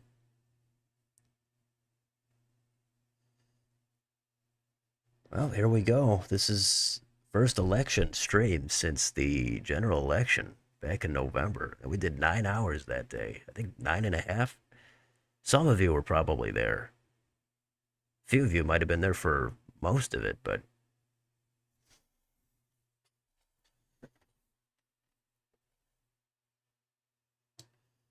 let's see. Amy Klobuchar becomes a Democratic nominee in 28. Do you think she has a chance of winning? Well, I think a chance, yeah, but I don't think she. I think she is. I mean, it all depends how much backlash there is to the current administration. If there's a lot, then almost any Democrat could win. Now, if there's not a lot, I don't think she's exciting. I think she already ran. I think she's kind of bland. I think she's just viewed as a standard, typical corporate Democrat by progressives. You know, she's not from a swing state. I don't think I don't think she would have a broad enough appeal to excite a big swath of the electorate. I really don't. I mean, I could say that about a lot of the politicians on either side. I mean, right now the narrative is the Democrats are in disarray. I get it. We've heard previously the Republicans are in disarray after they lost those Senate seats in Georgia. It was like, oh my God, the Republicans are losing Georgia. This party is toast. You know, after Obama came in, it was like, are the Republicans ever going to win again? It just goes back and forth. Sometimes you hold power a little bit longer, but it just goes back and forth.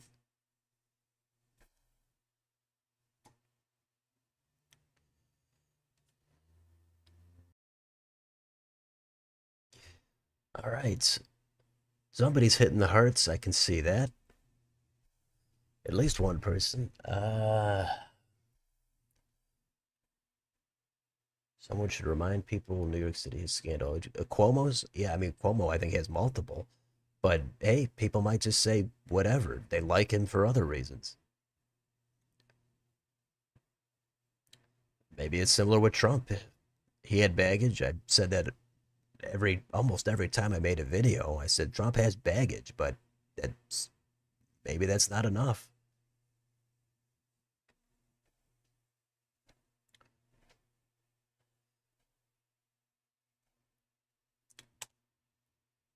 He wants Susan Crawford because Elon Musk is wasting his money in a race that she shouldn't have. Liberals, conservatives, it's something that should be non-biased. I mean, if it, I think it'd be nice if we could, if all the money could just get out of it entirely, and if there was like a big nobody who didn't live in that state was allowed in for that race, and it was just people there voting. That'd be nice if that could happen theoretically. But yeah, everything does get nationalized. Everybody comes in, all the dark money, etc. Sometimes the money matters, sometimes it doesn't. I mean, if money mattered, Hillary Clinton would be president, right?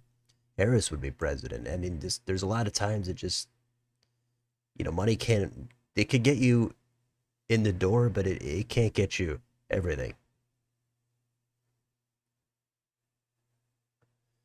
I sound extra excited when stream elections, caucuses, and primaries in states like Wisconsin, Ohio.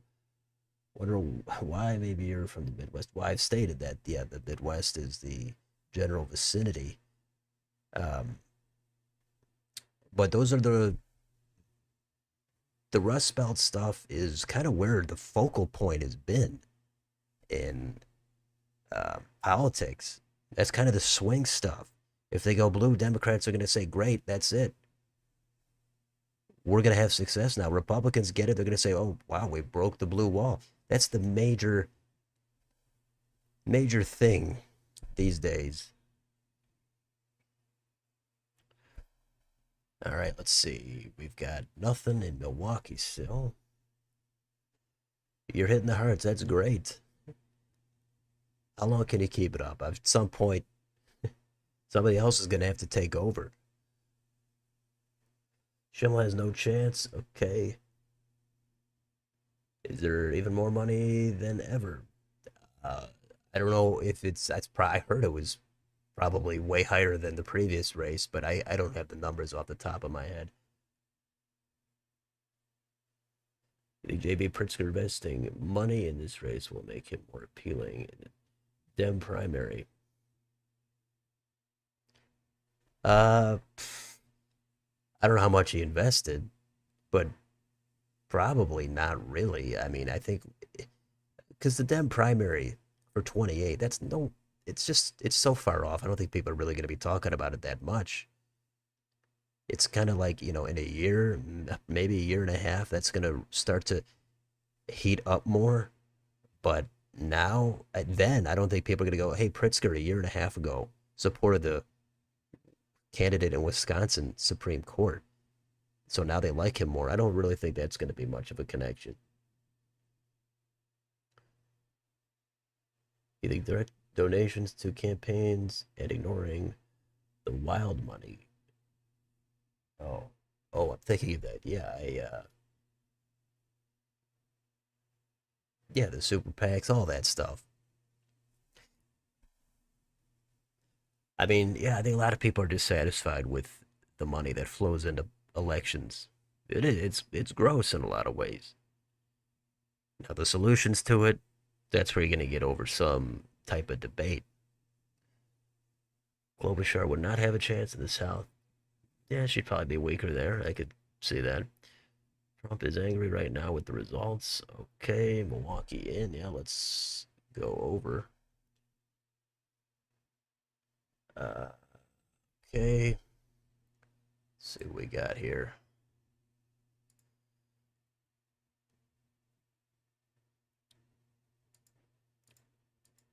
I mean, theoretically, yeah, this should be a race. I don't know how many people are predicting Schimmel would win.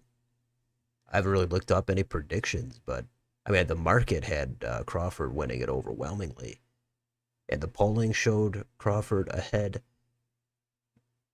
So I'm not sure how many people were thinking Schimmel is going to win it.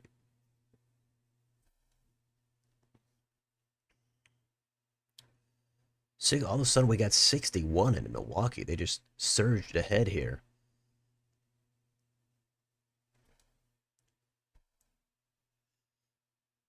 Uh, did the Supreme Court badly decide the Citizens United?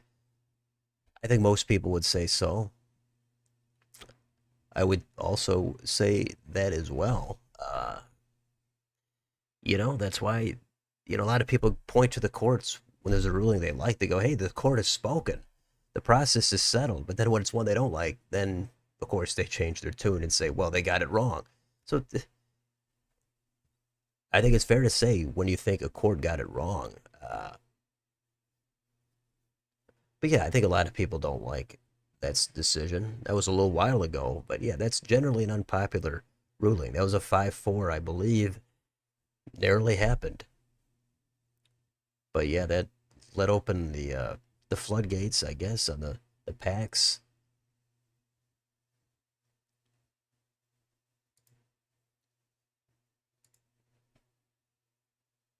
So Milwaukee has zero in here for this question one, but they've got 61 in for the court race and zero in here for the superintendent of public instruction.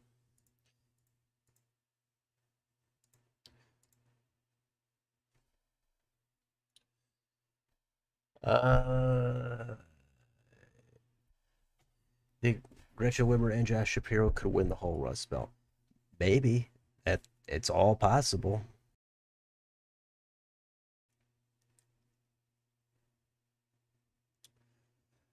I mean, it also depends now. Yeah, are people just Is it basically like you want to get somebody in from the swing states that's kind of popular, and then that's who we're going to run nationally now? Just theoretically, that would lock up the swing states. If you get a Republican in there from Michigan that's mildly popular, they have to run for president now.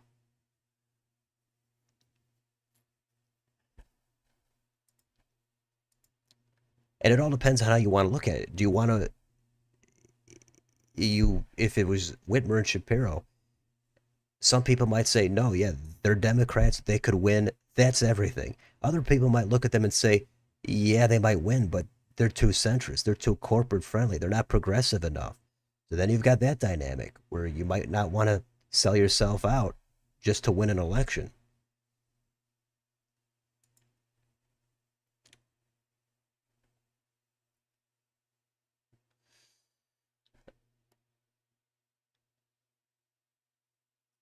All the Trump people thought Schimmel would win it, really.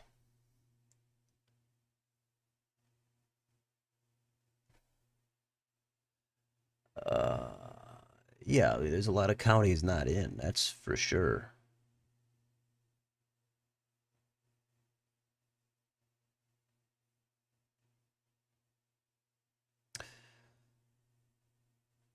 Yeah, the Driftless area does have some bluer counties in it.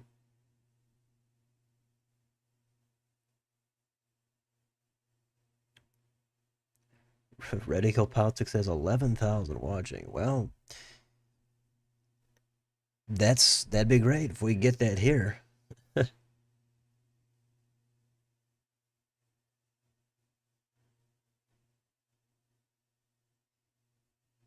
Yeah. So, yeah, Citizens United 5-4, 2010. Yeah, been 15 years.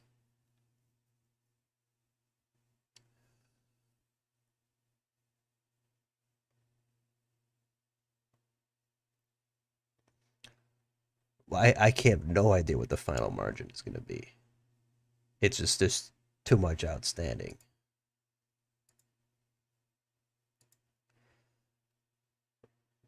But yeah, if I was putting money on this, I would have not put it. I would have put it on Crawford. There's no question. Now the margin, I have no idea.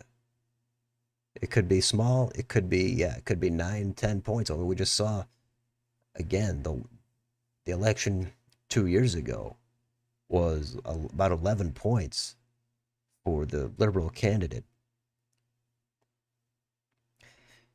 Again, it all depends on how you want to look at it. If Republicans would maybe win these races and maybe do better in the special elections if they were out of power in the White House. Now, that Dobbs decision did kind of throw a little bit of a wrench into the mix where they had a subdued midterm. That's true. But outside of that, the way you have success seems like you'd be out of power nationally in the White House. Because I think if Harris was in the White House, I don't think this would be some lopsided win in favor of the liberal candidate. And that's just how it goes. I mean, I said that earlier in the stream that it seems like, yeah, the things just go back and forth. One party gets in, they're going to do some things people want that the other party didn't want to do. But then they're going to do some things that's going to be overreach. And then the sentiment is going to swing. And then the party out of power is going to want to they're going to have a resurgence. And then they get back in there and then they do a couple things that people like. And then they also overstep in the other direction in some ways. It just keeps going back and forth. That seems to be what it is now. But again, the thing about special elections, as I said earlier, is there were some in 23 and 24, I think, as well, where Democrats overperformed. They clearly overperformed. There was that one in Ohio where it was way overperformed for the Democrat. And I said, yeah, that's true, but that's probably doesn't have a lot of bearing on the general election. And it didn't. In November, it was red. It was pretty red territory nationally. But back at that time, of course, if you were pulling for Harris, you were going to say, look at these special elections. Democrats are overperforming. That's going to be your narrative for confidence in that presidential election. But in the end, it didn't matter. The special elections did not matter. So do you want to win in the specials? Do you want to win in the general?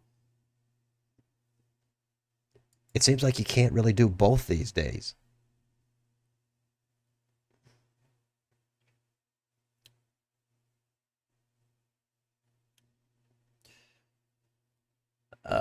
Let's see.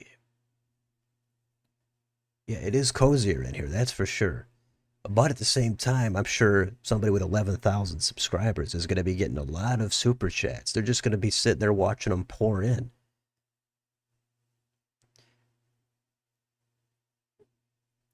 Along with Let's Talk Elections, he literally worked for the Harris campaign.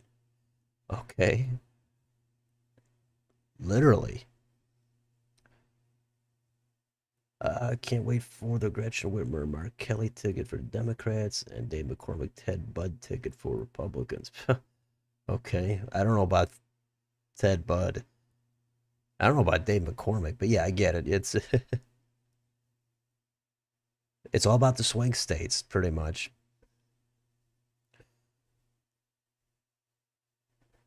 Let's talk crap. Political yapper. Both work for the Harris campaign, and they really overestimate her. Yeah, did anybody? There's so many. I don't even know what channels are out there anymore. But did anybody that was supporting Harris or Trump, but Trump won, so the focus is going to be on the Harris channels? Did any of them say they don't think she's going to win? Or all the Harris, the overt Harris channels, do they all say she's got it? No question. I mean, I saw some yeah, some predictions. People saying, yeah, Harris is winning. She's going to just get all seven. She's going to maybe get Iowa, maybe Florida. I mean, that to me is way, like, it's, I'd like to say almost anything is possible, but that was kind of over the line for what I think is reasonable. I'll just put it that way. I said Harris could win.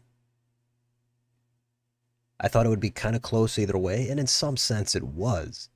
But obviously, with Trump sweeping all seven and getting the popular vote was not really on my radar. It just wasn't. But now we all have the answers. We know where the shifts are.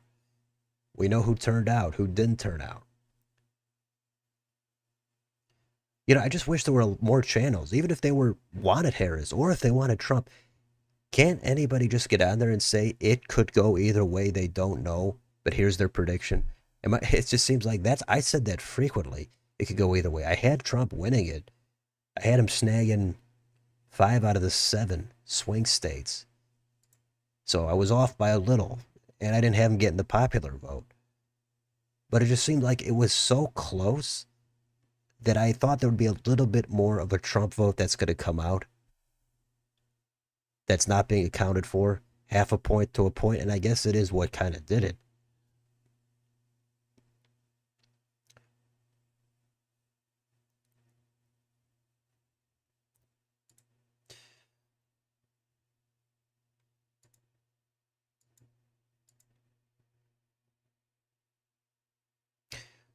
Well, this yes is passing. Oh, it's already it's got the check mark. I think that's kind of, does that mean it's been called by the AP, or that just mean it's in the lead? Either way, I mean, it does have a massive lead with 40% in. I mean, even Milwaukee County is saying yes on this. Dane is saying no, but everywhere else is yes. A lot of it's overwhelming.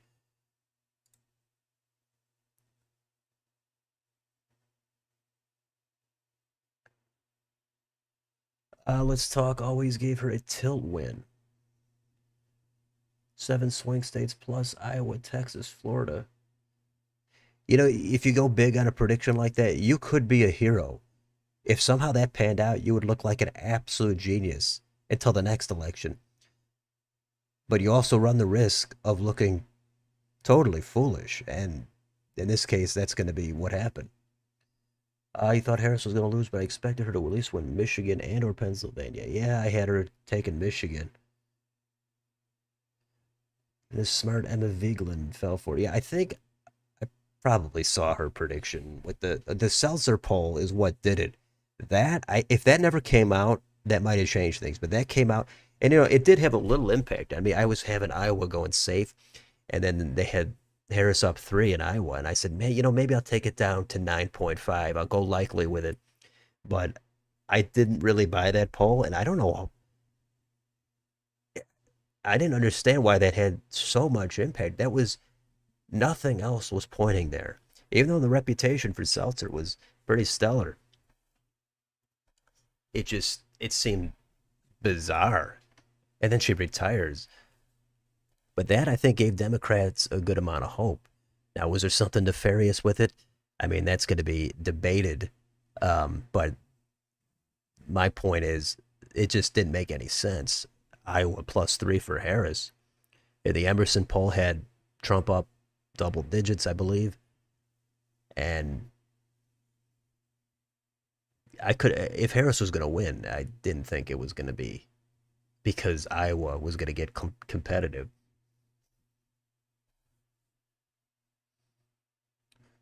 But yeah, this has not been called yet, I guess.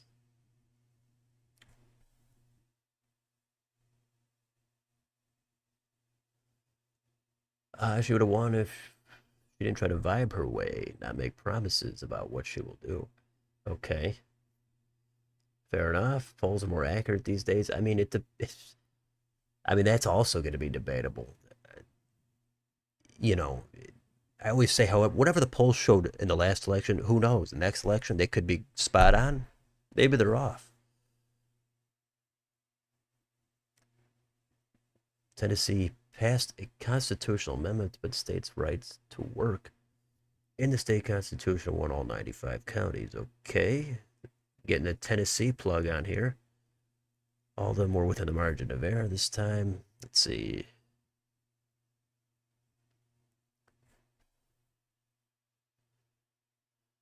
You thought for a month Harris would win swing states. The next month, I thought Trump would win all. I mean, there was reason to think Harris could win. It wasn't some foreign thought to think that Trump could lose with all the baggage he had. Now, of course, he had a lot of excitement with the base, but there was a lot of baggage there. It didn't. It seemed fair to think that Trump could lose.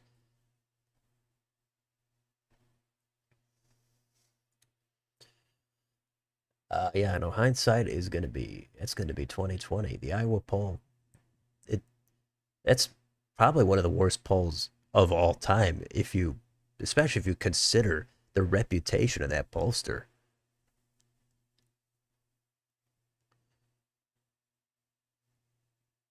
I think even if they had Trump up by 3, people would have said, "What? Trump's barely going to win Iowa." But at least people might have said, hey, "Okay, that's going to be a little more believable, a little bit." Red Virginia election night, you knew it was over. Yeah, Virginia didn't get called so early like Harris camp hoped. Still kind of confused on the majority versus popular versus plurality of the vote. Trump got 49, and each, which isn't a majority. Yeah, I mean, it's technically a plurality of the popular vote if it's under a majority of 50% plus one.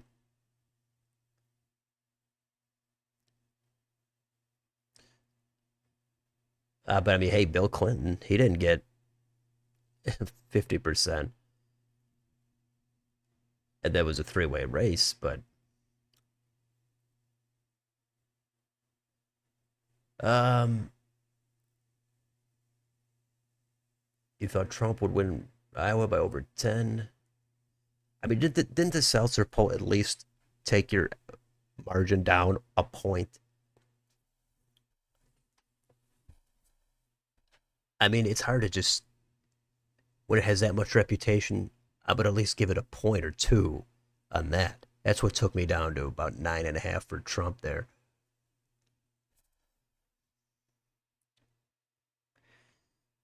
Aggregate polls, okay. I know people love to point out the polls that they like. They want to rationalize the ones they don't like. It's endless. Every side is going to have something they can cling to for an ideal narrative with the polling. 43% in here in Wisconsin. Shapiro should have been VP. He loved Walls, but there was some kind of interference. Oh, you mean as selection, as running mate? Yeah, I thought Shapiro would have been the better choice in terms of winning the election. Now, would he have won it? I mean, I asked that question in the community tab, I think a few weeks ago.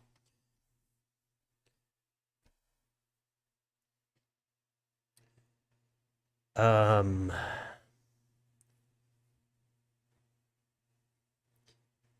yeah, the polls. Yeah, I do think they're. Yeah, 2016 was a wipeout, but there's still that underestimation with Trump on the ballot. Now, with Trump not on the ballot in the future, who knows what the polling dynamic is going to be? I mean, because back in 2016, everybody was saying, oh, look at these polls, because they were going by the previous elections at that time. And the polling wasn't way off, way underestimating the Republicans. So in 16, people were saying, look at this. Hillary has got this. She's got it in the bag. She's winning these polls.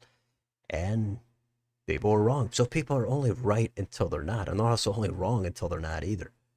Just like Alan Lichtman, right? How about that name? I did a whole video on him. I said, I laid it all out there. I think people with this kind of thing, you're going to be right until you're not. And Lichtman was wrong.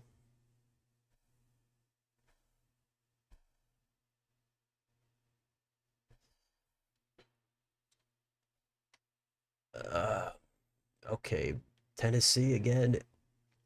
Davidson County, Shelby, Democratic strongholds. Okay, gotcha. Looks like Musk's money will lose. Um, okay, Trump plus 7 in Iowa. All right. But didn't people knock Bill Clinton a lot for under 50%? I mean, if you're not a fan of Bill Clinton at the time, you're going to point that out. That's why politics is just so hypocritical. There's always something you could point out to try to say, well, here's why people still kind of like your side, or they don't really like the other side that much.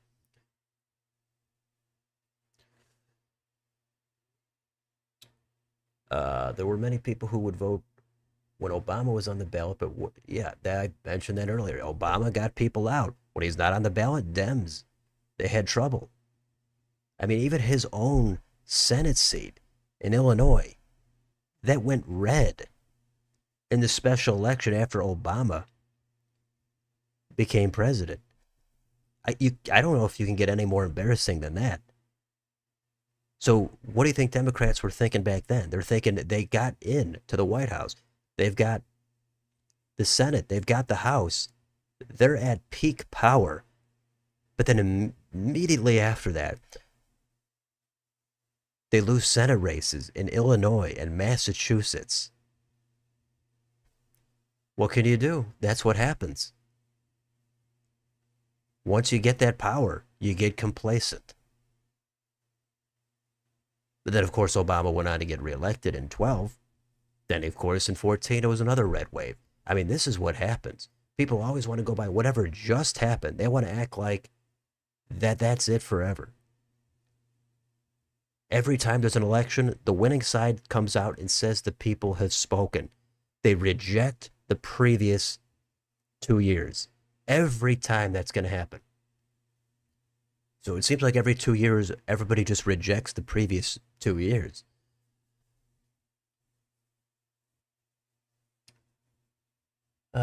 Okay.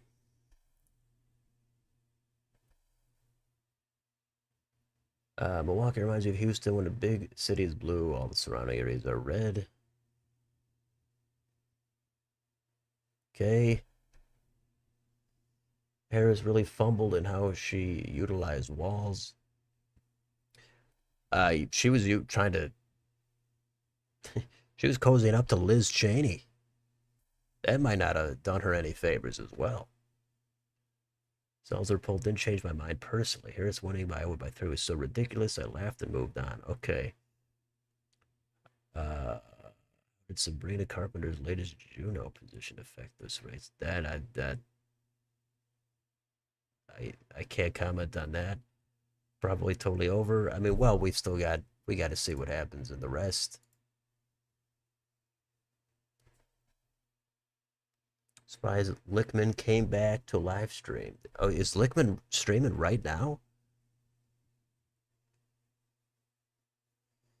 Roland Burris shouldn't have seated him. Okay, that's the Obama seat. You forget Obama was great at getting himself and Biden elected, but not his own party. Yeah, I mean, that's when there was a lot of realignment. Conservative Democrats really got wiped out. The South became much more red. And Democrats were at the peak of their power in 2000, after 2008, in 9 and 10. But then, I mean, the Ted Kennedy seat in Massachusetts, Ted Kennedy dies, and then that seat goes red in Massachusetts. I mean, at that point, Republicans were surely saying the people have rejected the Obama administration. In deep blue, Massachusetts and in Illinois, they voted in Republicans. The current administration has been rejected. That is absolutely what happened. And then in 12, Obama wins again, and they're going to say that the people support this guy. Then in 14, Republicans have a red wave. And then Republicans were going to say they reject the administration again. This is just all it is. This is why I really don't like watching a victory speech by anybody, because everybody just says the same stuff.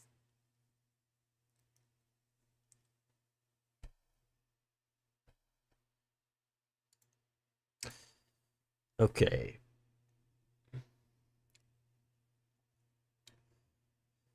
Crawford is ranked 6 to 8 ahead in urban cores, 12 in suburbs and towns of Kamala. Okay. His 12 election victory was impressive. Yeah, it was a little worse than '08, but it was still solid. Michelle Obama versus Trump, third term would be so interesting. Yeah, it'd be interesting. I agree with that. Chance of J.D. Vance winning Vermont at 28, less than 1%. J.D. will win the swing state, Washington, D.C. Okay. Massachusetts is a weird state politically. Yeah, a lot of independents there. I mean, and again, we've seen the party registration, the voter shifts. I mean, I do a video on that every month. We've seen Republicans gaining in basically every state, and a lot of times it's significant. They've consistently gained month after month across most states, if not all states. And I always tell people that, hey, that's definitely, you're going to brag if you're the Republicans, but that doesn't tell you who's actually voting, as we can see today.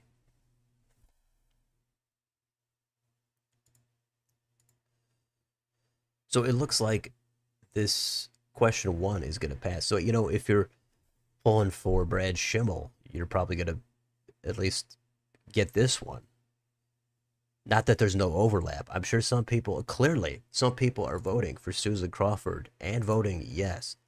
There's definitely going to be people out there doing that.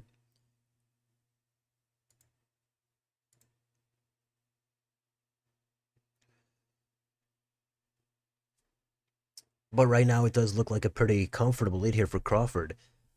We've got some vote outstanding, but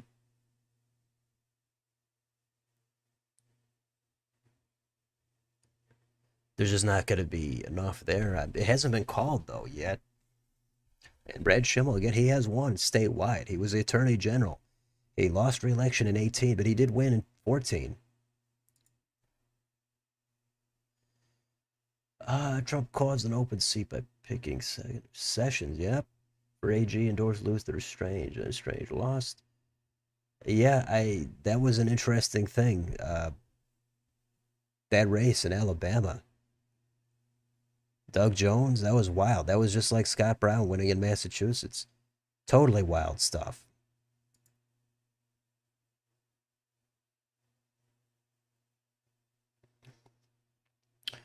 What would be the effect if West Virginia West Virginia's native son, Mothman, endorsed Obama in 28. I couldn't tell you on that one.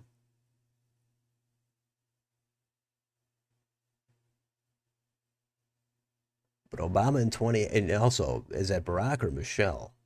But some of this stuff, yeah, I unable to comment on, but I do my best. Wisconsin is weird because they vote overwhelmingly for voter ID, and then at the same time vote for a liberal Supreme Court candidate. Well, that just kind of goes to show what I was saying before, that Democrats, there's a good chunk of them that want voter ID. That's just what it is. They view it as reasonable. There's enough. I don't know if you want to call moderate Democrats for that, but they would say, "Hey, yeah, I'll take a liberal Supreme Court justice, but yeah, I also want voter ID." That can make sense for maybe 10% of these voters. Maybe it's even more. But it goes to show you again, there's crossover vote. And I just put out a post the other day where Louisiana had, I think, four statewide constitutional amendments, and they were all defeated overwhelmingly. And they were backed by Republican Governor Jeff Landry. And that goes to show, yeah, it's sometimes it's not about money, sometimes it's not about the state. It's just that the issue might be popular or not. Now, sometimes voters are uninformed. They're not sure what they're voting on. There's always that possibility on some of it. But if it's going to be a landslide margin, then maybe voters actually just want or don't want something. And it doesn't matter what state it is, it doesn't matter how much money is spent on it.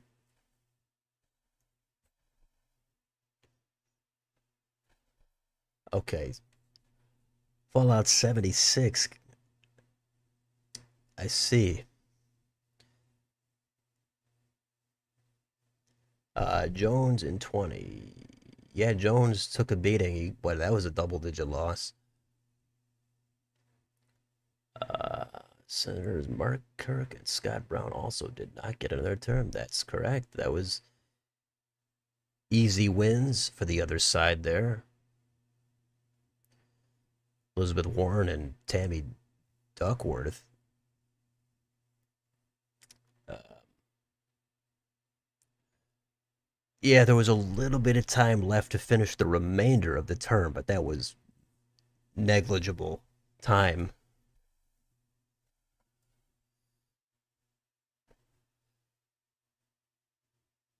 Yep, way ahead of you on that one. But yeah, and he had a stroke in office too. That was another thing.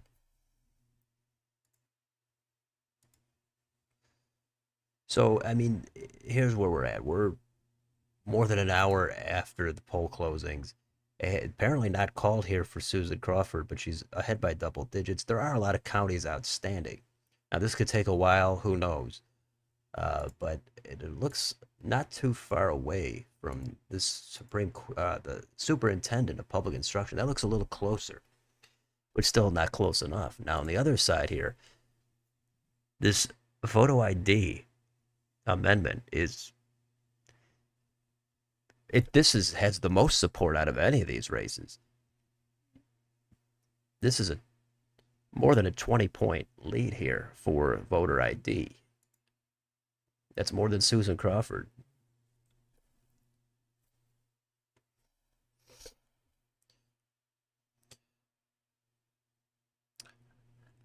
Well, we got 55 people in here. That's not too bad considering there was not a lot of notice here, and this is kind of just a special election.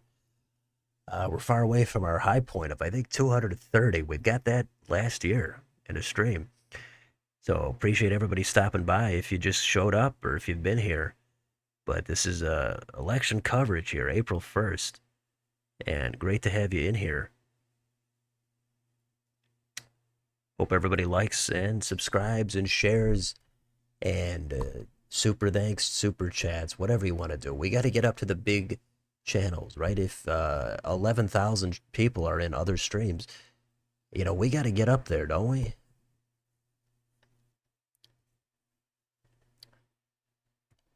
I mean, at some point,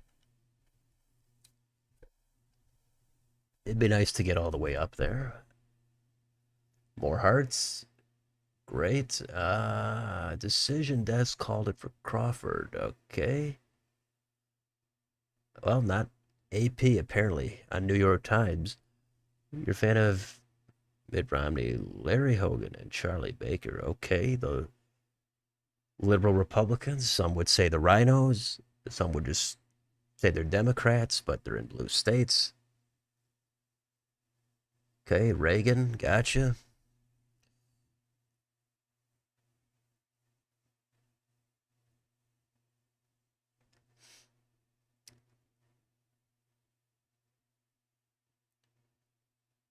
Still waiting for some vote in here. We got more than half of it.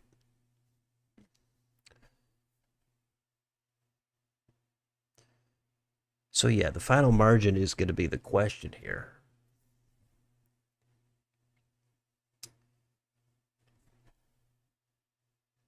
Well, yeah, the thing about that is, I mean, this sums it up right here.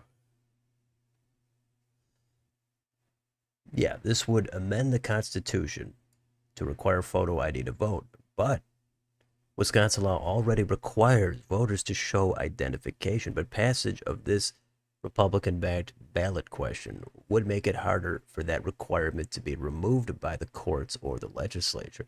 So this would really cement it in, I guess.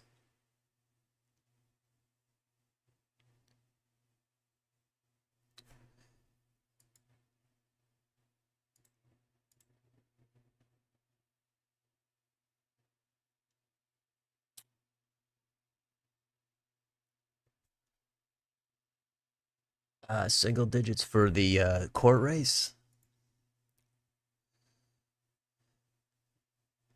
Yeah, we'll see. I wish, if this was Florida, we would be sitting at like 80, 85, 90% already. That's why it's great doing a Florida race because they just get it done. I remember doing Indiana. They took forever on it. That might have been the day we had 230 people.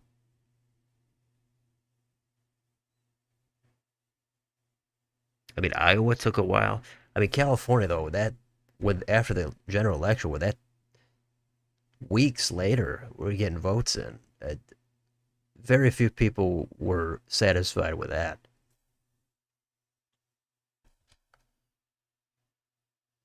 Okay, does Wisconsin have same-day registration? I believe so. I believe that was the case in the 24 election.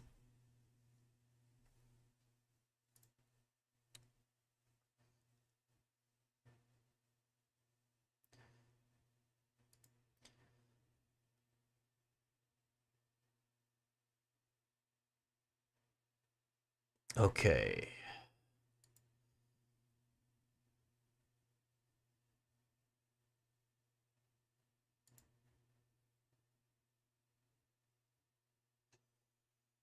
Well, we're still here. We're gonna go a little while longer. Not sure how long we're gonna go, but it's gonna probably be a little bit. Can't go all night here, but uh, I did do a stream. I think about a month ago, almost a month ago, for the 3 year anniversary.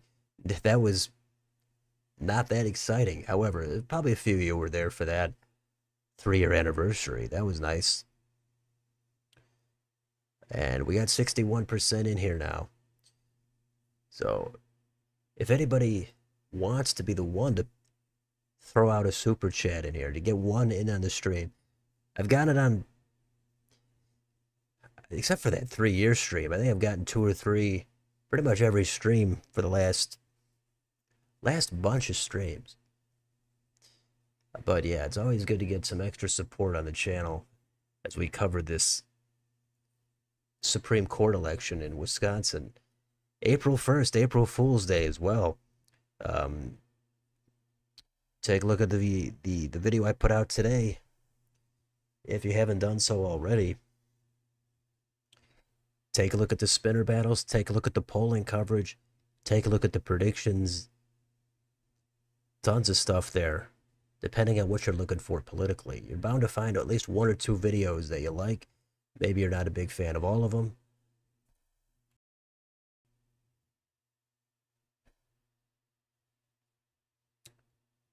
Uh, yeah, Florida is fast. Uh,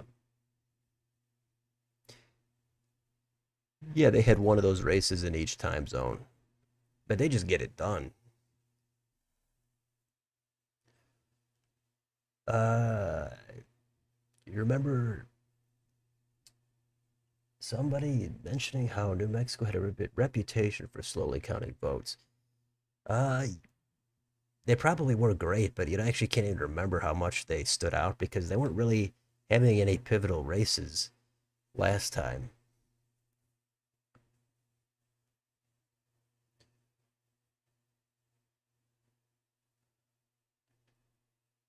You got to pull a Cory Booker tonight. Oh yeah, go full filibuster, and there we go. There it is.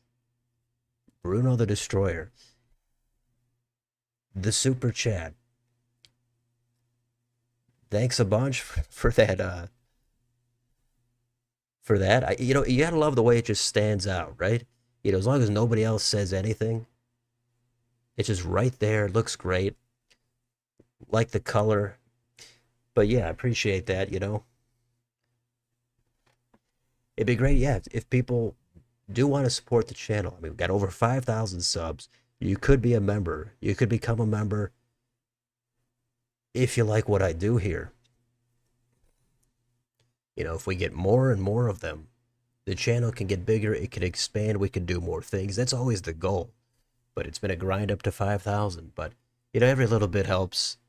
Just, it's always nice to see that.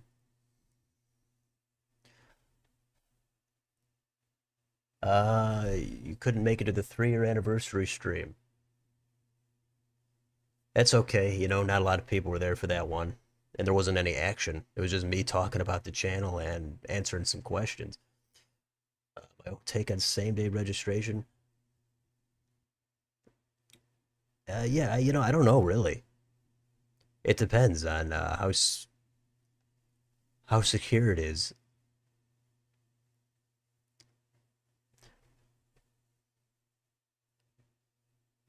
But I mean, I suppose that the more secure it is, the closer you can do it to election day. On election day, I don't know. I don't have a strong opinion about that.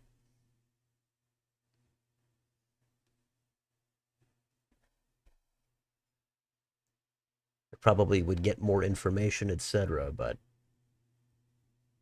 I always thought it was weird, similarly, how there's early voting, but then like the day before the election, there is no voting. That I don't understand. I thought early voting should just go all the way through the election. Why is there a day that they shut it down and there's no voting? If you have early voting, you should definitely be able to vote the day before the election. That I'm strongly in favor of.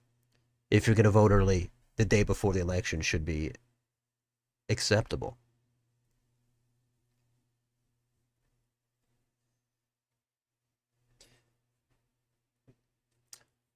Yeah, anyway, yeah, thanks again for that super chat. Nevada is slowest state accounting. Well, some people might say it's California, but I don't have cash on me. If you have P.O. Box, you'll send me 20 to 40. Wow, that's a $20 range there. I know, yeah, you've been around a while. I know you probably would want to support the channel. Well, if you ever do, I'll be here. So no worries. You know, it's tough out there. The inflation over the past few years, it's been brutal.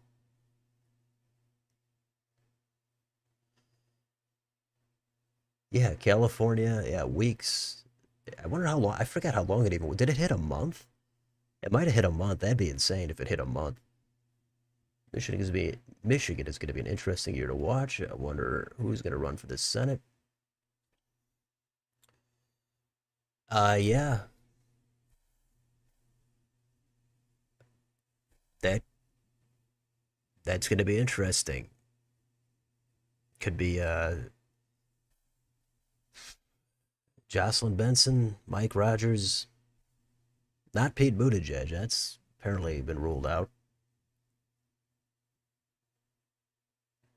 Then you got the governor, you've got Dana Nessel, you've got John James potential. I mean, you've got some different candidates out there. It's going to be tough for Republicans to make any gains and flip these seats because they're the party in the White House. If they want to have success in the states, well, they might have to exchange that for losing in the White House. But nobody wants to lose the White House. That's the thing. Even if they lose down ballot, hey, everybody wants the White House. Democrats would love to have Harris in there, even if they end up losing Michigan governor or these special elections or this Wisconsin Supreme Court race. They would take the White House in exchange for these things any day. Now, it also helps that the Republicans have the Senate. If they had the White House but nothing in the Senate, then they're not going to get anything going, really. Then it's just going to be all about executive actions and trying to make some appointments. But now they can, but now that they have all three, so there's really nothing to worry about for the time being. But we're probably going to go back to divided government in the next election. And that just keeps happening.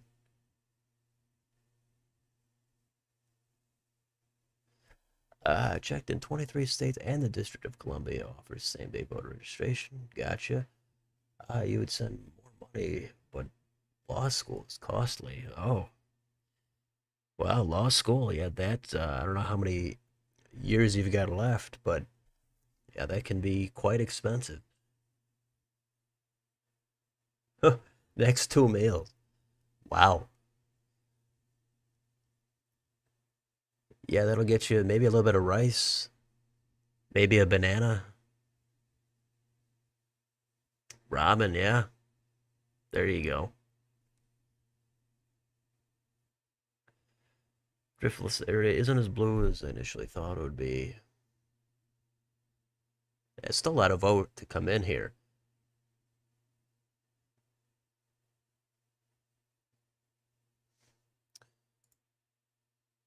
Well, this superintendent race is definitely narrower a little bit than the Supreme Court race.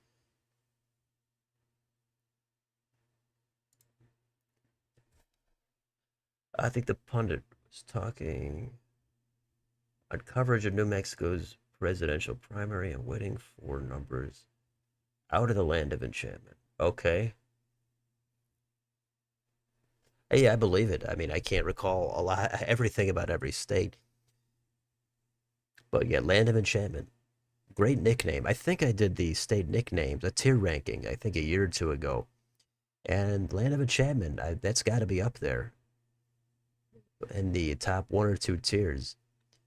Does anybody hate that nickname? Land of Enchantment? That sounds like a gem.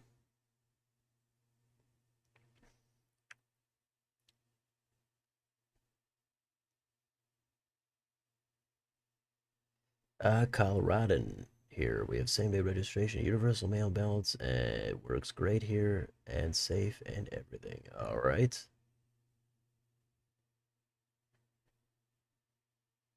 The next legal eagle. There you go. I think the midterms are going to be gone for the Republicans now. I'm never going to say anything's gone for, it'd be gone for anybody until, the final month or two. I just, this is not what I do. I think that they would generally favor the Democrats just by a little bit at least. But I wouldn't, I'm somebody who provides a lot of latitude in either direction. And it doesn't matter. Even if the polls in next July show Democrats doing well, I mean, you may have seen some of my videos where I take a look at the generic congressional ballot and things change in August and September and October. So even if the Democrats are looking good or the Republicans are looking good, it could change. The enthusiasm could kick in the final month or two. That's absolutely a possibility. So there's no way I would say anybody can't win anything a year and a half out. Now, I would think the Democrats should probably, I think having them take back the House is not a stretch because there's only a small majority. Now, going beyond that, that's too unreasonable for now. I could see it's reasonable to think that the Democrats will pick up 3 or 4 seats. That doesn't sound unreasonable. But it's also too early. Now, the Senate's a different story, though. Republicans are likely to hold that. But you never know. Maybe there'll be a blue tea party that comes out. It's just, there's so many things that could happen. And I try to always tell people things can change.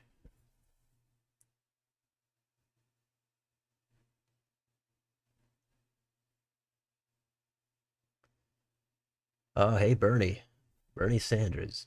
Yeah, you were asking about the stream, and I said, nah, it's not happening. And then things changed. Just like I said, things can change, sometimes in the last minute. Yeah, just there are some cameos here. South of Milwaukee is very blue. That is very close, but yeah. I mean, the Republican enthusiasm just is not there. That's a problem for Trump. It was a problem for Democrats under Obama. I've said this the whole night, really. If you want to gain power, you got to be out of power. I mean, that's kind of a simplification, but the spirit of that, I think, is true for the most part.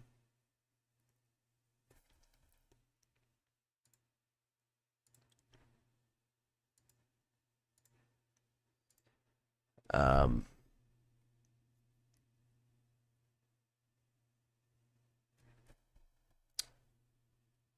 you remember the tier list on license plates? Vermont has your favorite because they look the street signs. You know, I did do that. I don't recall the plates, most of them. I mean, there's just I'd have to go back and look, but hey, that video is there. And that one did not get a lot of views. That's a good example of, it's a different idea, but people just didn't care about it.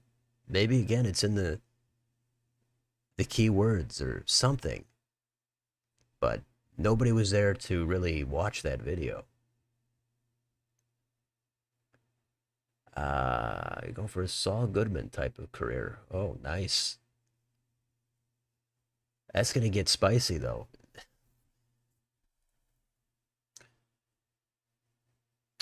Primal B. Yeah, it's going okay. Nice to see you. Thanks for making it here.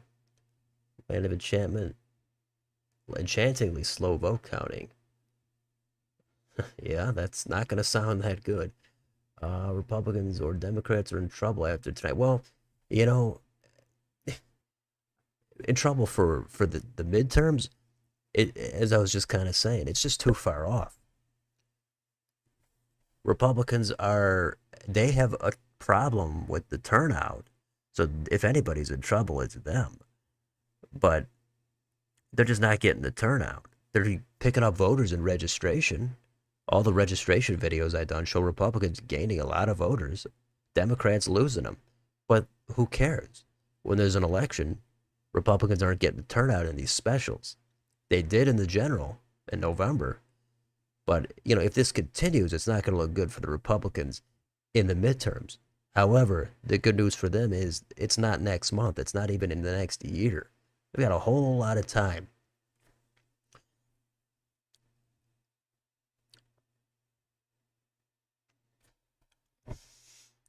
Yeah, Republicans could enjoy this, I guess, this question one here about voter ID. But again, I don't want to just purely paint this as a Republican thing because if yes is getting 62%, there's a good chunk of Democrats that voted for this. This has a pretty wide appeal, especially considering the liberal candidate looks to be winning in the Supreme Court race. So that means there's a lot of crossover vote of people who want the liberal candidate and who want voter ID.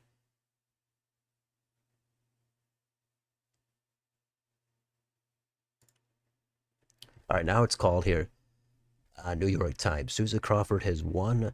Right now it's an 11-point lead. And again, if you go back to 23 here, that was a 12-point, or no, that was actually just an 11-point win for the liberal candidate.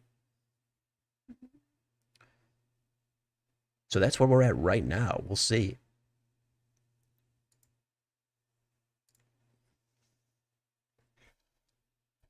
Yeah, yes was winning in Milwaukee. I saw that. Democrats lost the two Florida seats. That's good enough for the margins. I think Democrats usually 20 to 30 points. Yeah. I mean, they did that. They overperform, or Republicans underperformed as expected. But you know, is it a moral victory to say lost by double digits? Surprised Mike Garcia lost. Yeah, that one. I agree. That one was a little bit surprising for me as well. I guess he could only beat Christy Smith, but that's it. Are we expected to see the final results all counted tonight? Uh, you know, we'll have the final outcome, but all the results. I mean, who knows what could carry on after midnight? That kind of thing. But I don't think it's going to matter that much if there's something that comes in later. Not in this kind of a margin. Why did Bush keep the House in 2002? Maybe because of 9/11. That could be a factor. A lot of rallying behind the president happened at that time and hold on to the House. That was a big deal. But of course, things don't really last. 2006, Republicans they got they got hurt there. Florida should be called the first state because they count their votes first. Yeah, they kind of set the standard of how to actually count votes.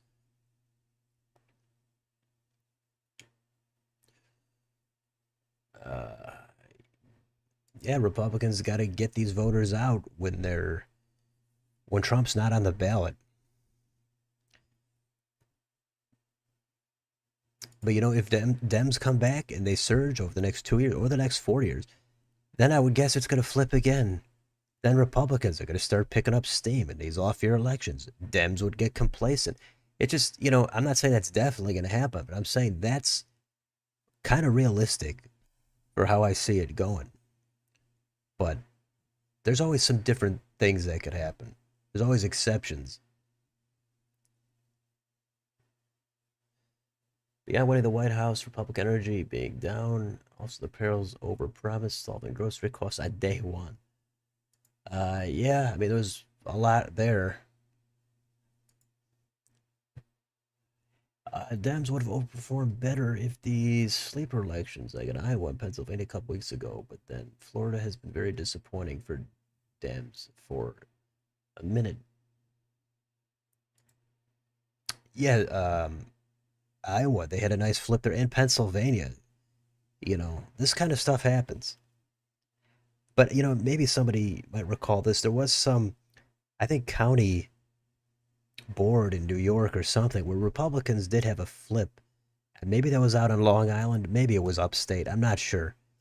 Republicans had some kind of a flip, I heard. But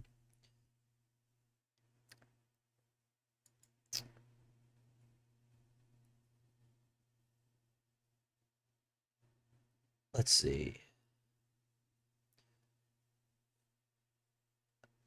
Congrats on 5K. Thank you. Yeah, we hit 5K and then we really slowed down. So if you haven't yet subscribed, please do so. But would like to get to 6K and then 10K, etc. But that's nice to get there. The problem is it took 3 years and 1,300 videos. You getting excited for the 25 gubernatorial? You think Democrats are going to have the advantage of Virginia and New Jersey? You got your money on Cheryl. And wait, you have the Dems had the advantage in Virginia and New Jersey, but your money's on Cheryl and Chitterelli? That seems a little conflicting. I mean, I think the Dems do have the advantage, but I would say, um, oh, I'm sorry. You mean you're talking? Okay, we're talking about the primaries, and then okay, yeah, Virginia should be Spanberger over Sears, and then you're saying you okay. I think I think we cleared that up. Now there's going to be a special election for the Fines Senate seat. Okay, I suppose you're right. John Ossoff lost a special election for Congress, and there was a Dems disarray. Yeah, yeah, that's true. That kind of stuff happens. All right, Rando, you're heading out. Well, nice to see you. We'll see you on the next one. Maybe we'll see you in the comments. Special elections are lower turnout for. Yep, the turnout it's a big factor here. 69% of the vote in. Can't believe there's 11 points. I thought it'd be within five. Well, it's not over, but I'm not. You know, I was really open on this. Given again the margin 2 years ago, I'm not totally stunned here. This is just not stunning for me.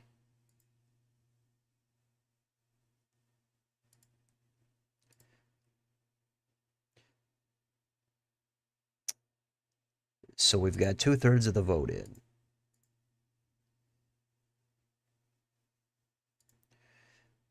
And let's see. DeSantis will pick a new CFO. Okay, he just makes the appointment.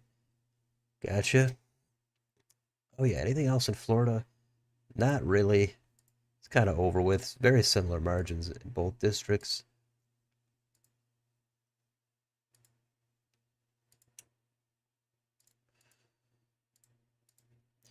So yeah, we'll probably go for a little bit more, but yeah, I can't stay out here forever. Hopefully we can get a call here, but it does look like, I mean, this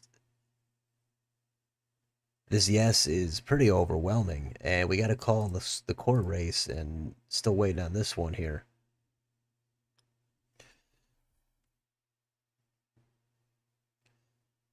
Local and state Democrats seem to do better in the Rust Belt than presidential candidates. Yeah, maybe there's something unique about Trump then. I don't know.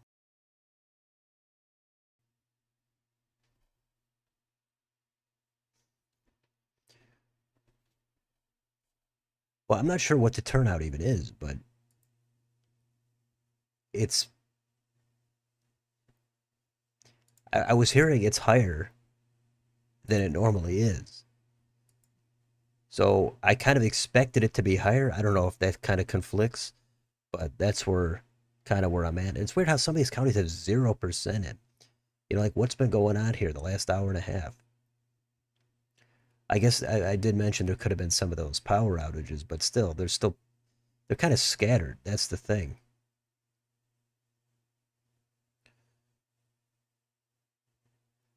Thoughts on betting on elections? I mean, I usually cover the prediction markets. I didn't do it on these, but um, I mean, thoughts. I don't bet on them, but if other people want to do it, I mean, it's fine. I mean, there's always going to be pros and cons. I mean, there could be accusations of market manipulation. I remember hearing about that. I heard that in the last election. I think I heard that when Trump was favored to win. I heard Democrats saying that some huge whale bettors were pumping it in favor of Trump. And it's like, okay, whatever. It's fine. I take a look at them. It's something to glance at, just like everything else. But, I guess I'm kind of neutral on it, even though I don't really participate in it myself. Dane County oddball on the constitutional amendment. Yeah, that's going to be the liberal, progressive type of stronghold, the bastion. And yeah, they're going to go for, I guess, what would be viewed as the liberal or the progressive position on that. And that's going to be to vote no. But voter ID does seem to be fairly widely popular. I mean, in an election where the liberal candidate could win by double digits, the same election, a voter ID amendment could pass with 20 points. I mean, that just shows you that that is a popular issue. I know a lot of Democrats, they have the reasons for not liking it, as we talked about earlier, but it's just, it's popular. Now, of course, the question wording matters. There's always a little bit more to it, but generally, it seems to be fairly popular. I mean, my recollection is 50 to 60% of Democrats support it when I've seen it in polls, somewhere in that range.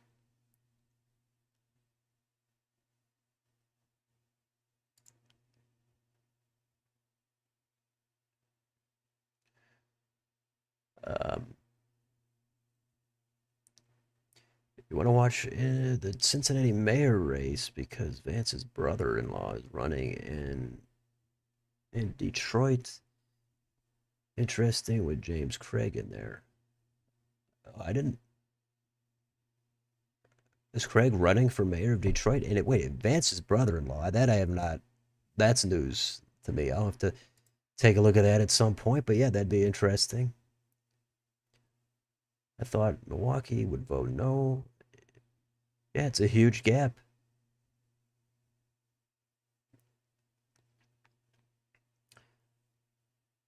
I mean, I guess the voter ID thing, it kind of falls in one of those common sense types of things based on these results. A good chunk of voters want the liberal Supreme Court and they want voter ID.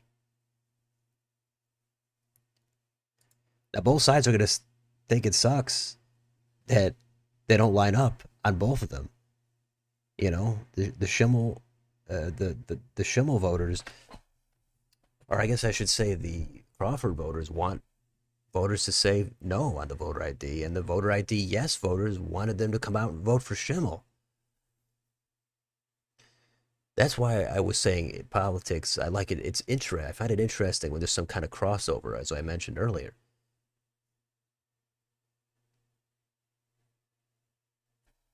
Sauk County would possibly be a county that Crawford will win, but Trump won. Yep. Okay.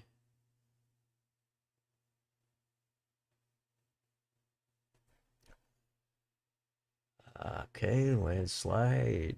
JD Vance isn't his real name.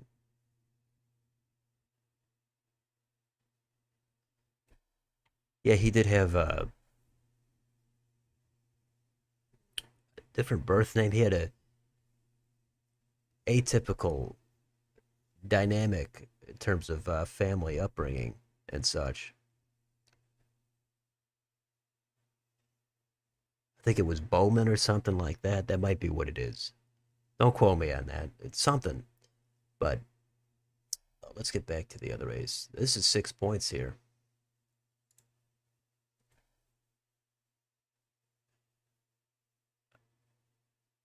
Uh, Variety is already acquired, so maybe some liberal voters didn't mind keep it.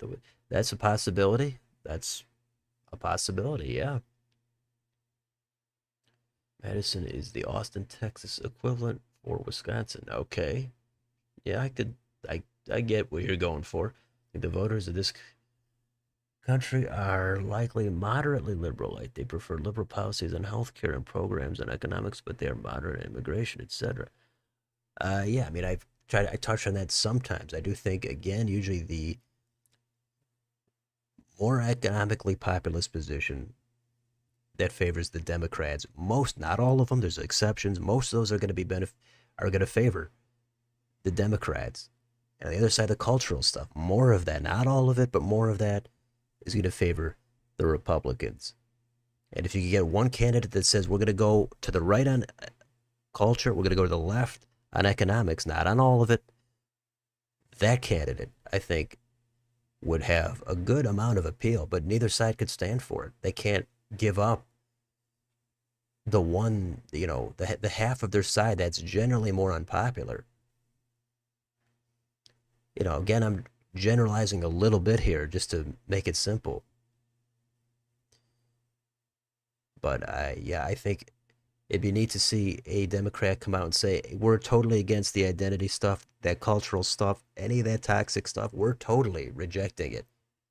And it'd be neat to see a Republican come out and say, hey, all this low tax stuff, cut taxes, etc. We're against that. We're gonna ramp it up on high income earners. We're gonna do some of this stuff for people. That'd be neat to see.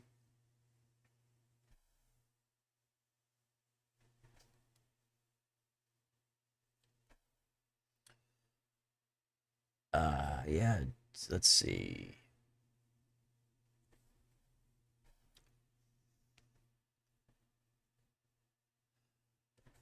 I mean, again, yeah, again, if you have success, if your candidate wins in a special election, you're always going to say this proves everything. And if they lose, you're going to say, well, no, this is an off year election with low turnout. So I've said this throughout the whole stream, but everybody has something they can focus on to try to make themselves feel a little bit better. That's just how it goes. I mean, we did just have the high turnout presidential election a few months ago, and everybody had their theories about what was going to happen in that.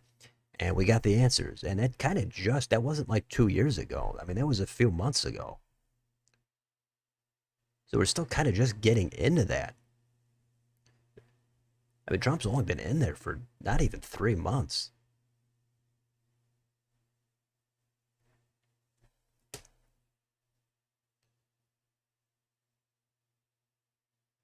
Oh, the Bill de Blasio, he changed his name. That one I don't think I knew, but interesting. Yeah, there's a good chunk that go by a different name, or they changed it, or they go by their middle name or something. You were wrong. You said 2%. I mean, yeah, people. It's tough to. This is exactly 10% right now. It's tough to get these margins to get them correct. I mean, we've been talking about it all night here. Some of these predictions for the 24 election. There was a handful, a bunch really, that had Kamala Harris winning it comfortably. You know, uh, if they had her winning it narrowly, that was fine for me. That was reasonable stuff. That made sense. But if you had her winning Iowa or getting it down to like 3 points in Iowa, maybe flipping Texas, maybe flipping Florida, and having Michigan like 10 points for Harris, that that that just seemed like it was just full blown going into your tribal corner, and you don't want to entertain the possibility that everybody doesn't adore the candidate that you adore, or at least adore the candidate that you're pulling for.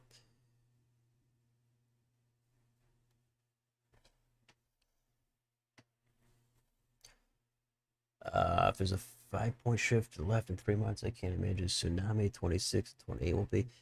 I mean, I've said it all night again. The way to get power is to not be in power politically. We talked about Obama. He came in there, he dominated. And then what happened? He got totally wiped out right after that, even in blue states. That's just how it goes. But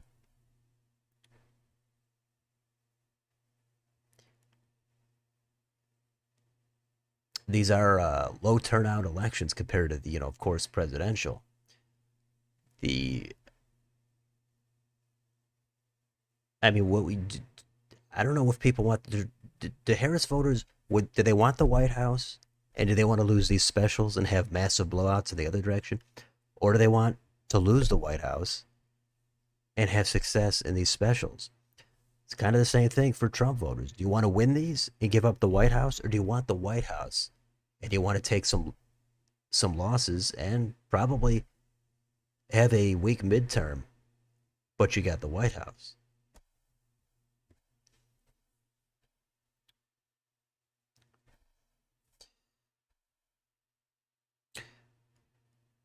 Let's see.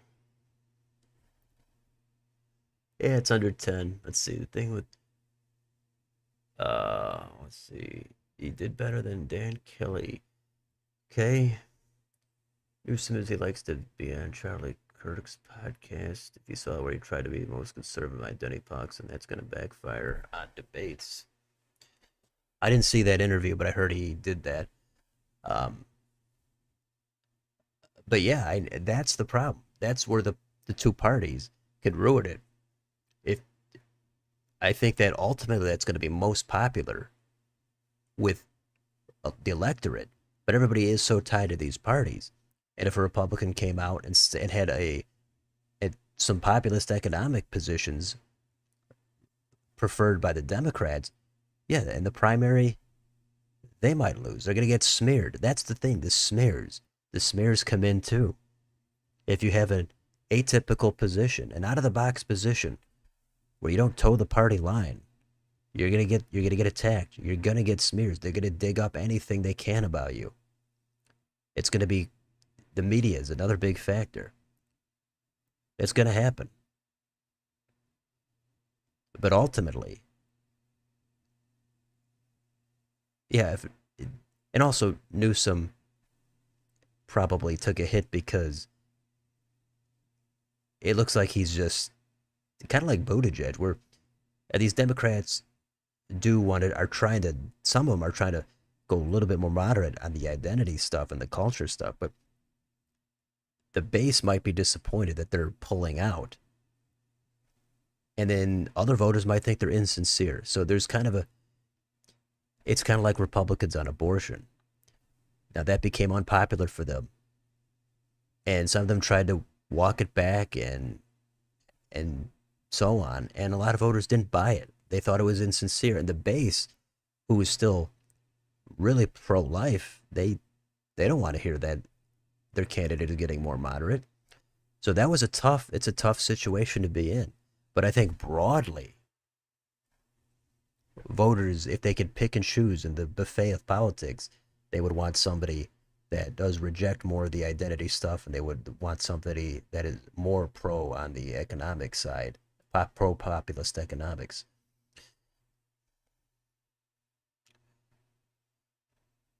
Because I mean, coming out and going hard on identity, that is going to be totally alienating, except for probably a small segment of that side.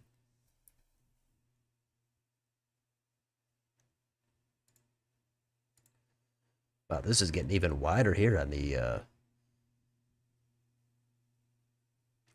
voter ID amendment.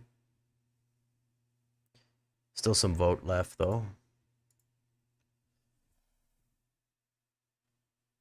Let's see. Gerald Ford and Bill Clinton go by their stepfather's last name. Yeah, Ford was Leslie Lynch King Jr., if I recall off the top of my head. That I know. That's something that's always stuck with me. Um, who do you think is the best ticket for Dems in 28? The best ticket for Dem. I mean, is that assuming that they all have the same views, the same stance on the issues, and it's all just interchangeable, and it all comes down to the candidates and personality and where they're from, or is that trying to factor in? Because I don't know where they're going to stand on all the issues. That's the thing that's hard to say. But Booker at the top, Whitmer as VP, that's interesting. I haven't heard that one. It depends if the question is who do I think could have the most success, not who I agree or disagree with. Who do I think could stand a better chance of winning? You know, it's tough. It is really tough. It's early. You know, you see Harris is still the leader of the party, etc. And then there's other names at the top. You know, Newsom and Shapiro, Buttigieg, etc. But I don't know. I would think that it's just so hard to say. It really is. I think there's so many drawbacks to all of them, and I think there's also some strengths to all of them. I and then we have to factor in the primary versus the general. There's so many different elements here. Excuse me. That's why it's always hard to make a prediction on what I think is going to happen because I think there's a lot of variables in play. But I mean, it's tough. I think Newsom could have some success. You know, you love him or hate him. I don't know. We'll see what he does, but it could be a different candidate that emerges entirely. But Josh Shapiro, I think, is probably a reasonable candidate. Um, he's got the executive experience, just like Newsom. Whitmer's got it.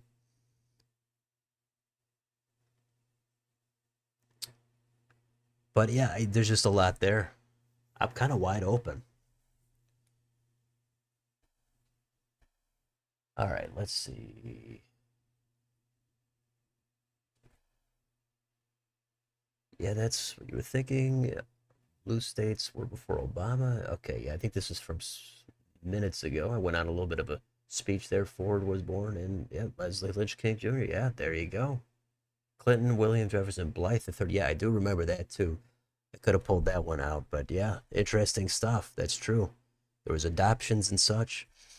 That's how it goes sometimes. Red House districts today were blue during the Obama. Yeah, they're crazy map. You go back 15 years. Obama helped finally finish off Democratic control of the Alabama legislature. Yeah, Newsom is a giant tool. Buttigieg. I mean, I do think Buttigieg is overrated. I mean, yeah, I could see a lot of people's points on all these things, and a lot of them are seemingly going to have very similar stances. Somebody has to really break out and say, no, I'm going to shake it up. I'm taking a different position on one or two issues, and presumably those would be popular issues that would bring in some Republicans or independents or moderates. I mean, but there's also the fear that it's just going to be another corporate politician. Could be Mark Cuban, somebody like that, right? Somebody with a lot of money could get in there, and who knows what we're going to get. Let's see. If we reheld the election today, who do you think would win? The general election for president? Well, I mean, if there'd be no question, you'd have to think it would go at least a point or two bluer. But they can is this Harris is on the ticket, Trump is on the ticket. Yeah, it would have to go a point or two bluer. And then if we held it again 2 months after that, it would go the other way. That's just what I think would happen.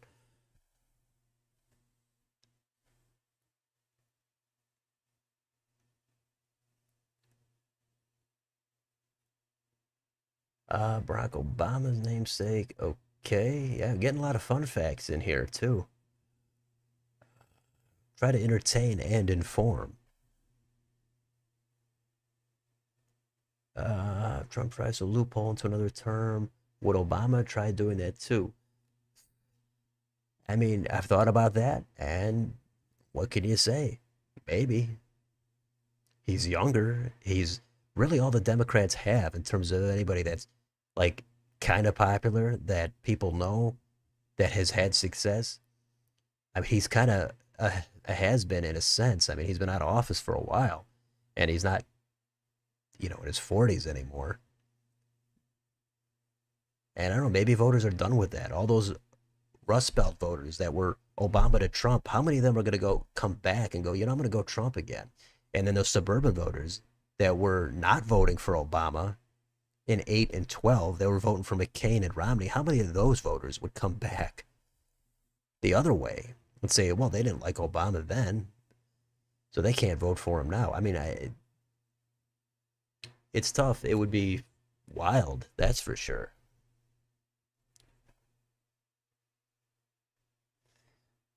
You think some retired Republican like Paul Ryan runs against JD Vance in the primaries? Yeah, Paul Ryan, he has really no appeal to the base anymore.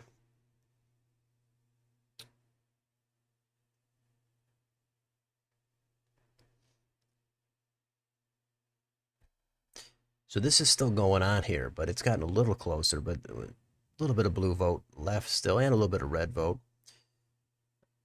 Looks like there's a little more blue outstanding, but so this looks to be a win here for the Liberal candidate. It's going to be a 4-3 Liberal majority on that Supreme Court still, after Dems flipped it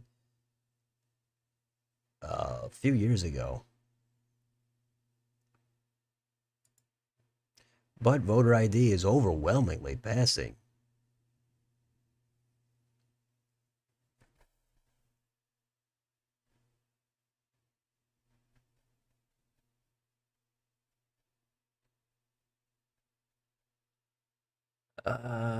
Let's see. Katie Hobbs, she could be an interesting VP or presidential candidate. If she wins again, I guess she'll have some cachet, but she seemed to be a weak candidate, like for the opposite reasons of Carrie Lake.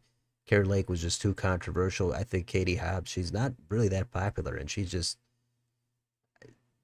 falls into that lack of excitement. She didn't want to debate. Like, I think she's got flaws in a different direction. I assume Vance will get the presidential nomination for Republicans. Yep, Vance has got to be the likely successor now. The VP, we just saw it with Harris. We saw it, with Gore after Clinton. I mean, that's the logical successor. But yeah, DeSantis, he's there. He's still young, but I don't think he should have challenged Trump in that primary. I thought that was going to be a wipeout, and it was.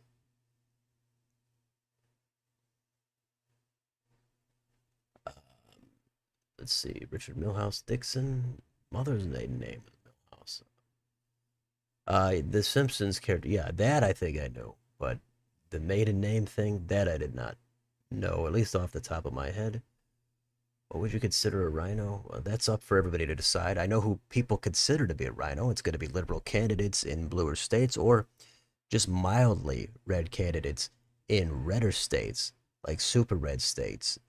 You know, Utah, Wyoming, those states should theoretically have pretty red, non moderate candidates for Republicans. But, you know, and you got DeWine in Ohio, he's considered a rhino.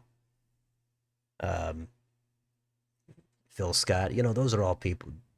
Those are people who they would consider. Just like on the other side, you get the Dinos, Joe Manchin, Cinema when she was a Democrat.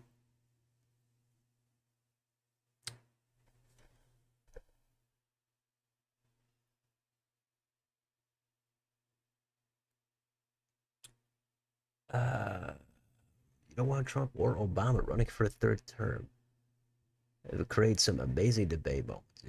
That would be wild. I mean, yeah, Trump would be another 4 years older. Who knows how he would be then? I mean, Biden declined seemingly kind of rapidly. I don't know how much if Trump would could maintain that again. Who knows? But given how incumbents seem to just lose some support, yeah, it just seems like it's going to go back and forth now.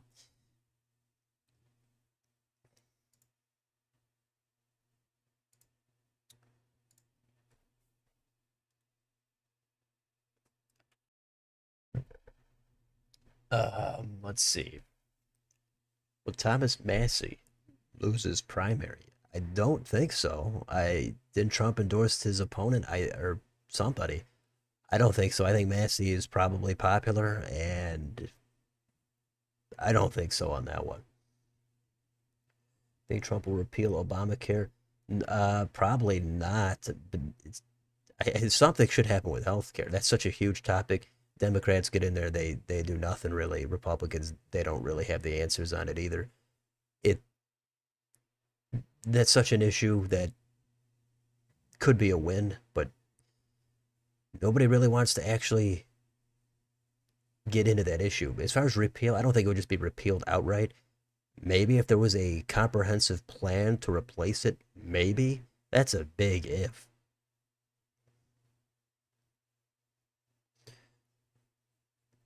You told me voter ID was 6237. I thought it was Schimmel would barely win.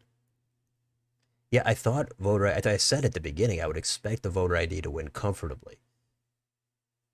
Now, I didn't really pay attention to the ad spending. I didn't pay attention to the specific wording. Maybe there was something in there that caused it to go one way or the other.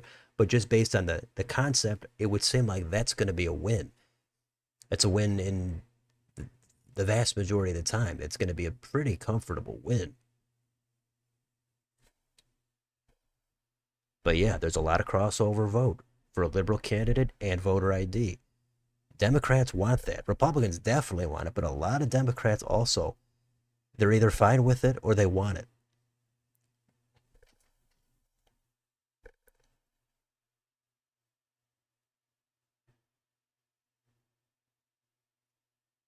Let's see.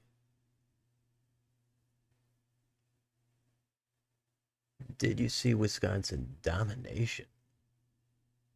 I'm not sure what that means. I'm not stunned by these results.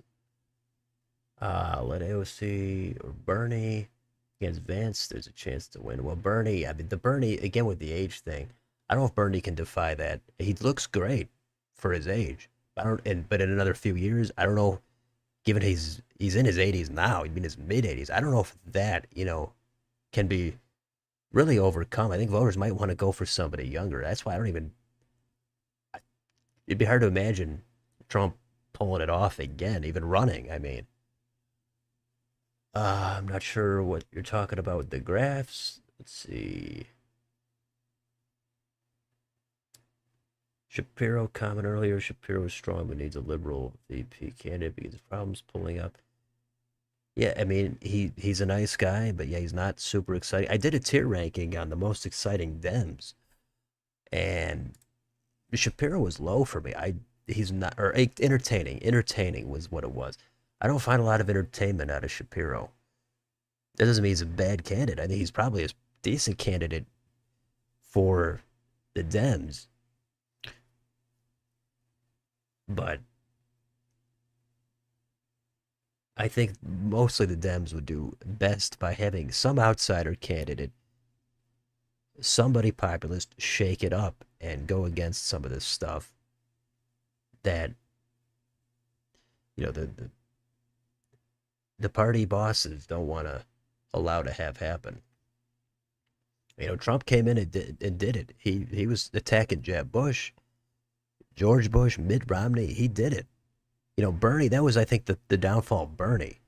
He had a lot of momentum, but he didn't really want to just tear down other people.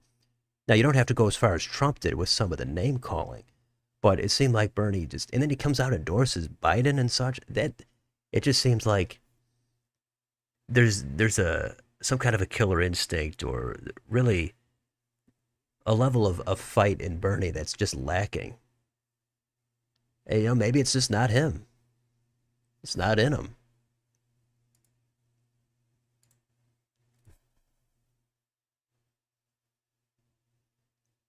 Concept of a plan for healthcare having material. Yeah, that concept of a plan I thought was a weak line in the debate. That I mean, there's nothing else to say. That was a weak line. That was a wipeout. Do you think Liberation Day will help Trump popularity? Not right away. I don't know. I think any of this stuff happening with tariffs and such, it's gonna we'll look back in the summer, the fall, maybe. We'll see what's happened after 6, 8 months or something. We'll see where the needle is going on some of the metrics with inflation or unemployment, interest rates, or whatever. I mean, I think a lot of the media coverage has been pretty bad. I mean, that could be a factor.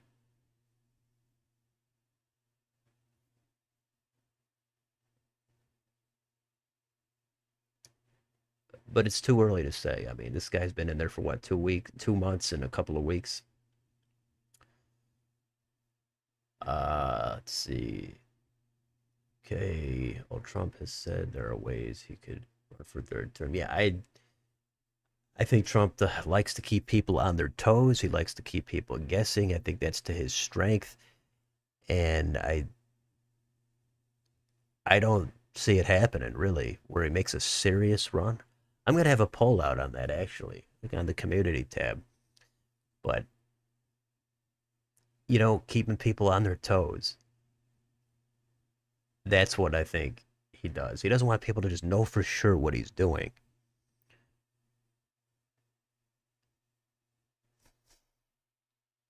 But I mean, we're so early into this Trump term. That's the thing. We got like a few weeks in, and it became like what I kept hearing is okay.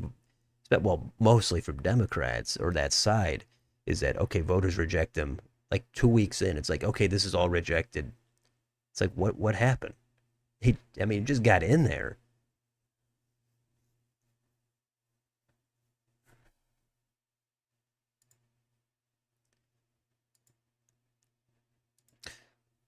Well, and we've actually been going for about 3 hours now, so we're probably gonna kind of wind it down here over the next 5, 10, maybe 15 minutes. And we're down to only 8 people. Actually, we should probably cut this pretty soon. But we covered a lot of ground here, and some counties still got nothing in. But let's see. Uh, Tulsi Gabbard would be a good VP nominee. Yeah, it's. I think she could be. I think that could be the base would be open to that. But there's still gonna be some voters that remember her as a Democrat. and she's been in kind of this political transition. So let's she's kind of now, yeah, decidedly on the right, but there could be some hesitation. But maybe by the time the election rolls around, I think voters could be open to that. Sure, that's a possibility. She's young. Will Trump get rid of the income tax? Probably not. I'd be interested in Stephen A. Smith. Now is something you would like to sit back in a popcorn for. Yeah. Did you see the video I did on the most entertaining Democrats, the tier ranking? Stephen A. Smith was at the top. Do you think American, we go back to the gold standard? Oh, I don't know, but I do. What happened with? That reminds me. Wasn't Trump going to go to Fort Knox to check on the gold? Is that still happening, or did it? Maybe it happened and I missed it. Oh, why would I self-describe Ron Paul? I'd be pro tariffs. Okay, that's I believe for Ron Paul there. It is an indicator for 26 to an extent, just like anything is. But overwhelmingly, an indicator, no, it's just too far off. If this election were happening in August of next year, I'd go, okay, this is kind of close to the election. It's still the problem is it's still not the actual election where everybody's going to turn out for the midterms. So I'm pretty cautious on my expectations, but I do say, yeah, it should favor the Dems a little. I would say they would have a decent chance of at least flipping a few seats to take back the House. But that's just going by the conventional wisdom of what usually happens during a midterm. It's just Trump is such a wild card. Things are crazy. Who knows what's going to happen? We didn't see that Supreme Court decision, the Dobbs decision in 22. We didn't see that coming, a year and a half out. And look what happened. That came out. Dems did better than expected. So who knows what's going to happen over the next year plus that could help Democrats even further or that could help the Republicans. Absolutely anything goes.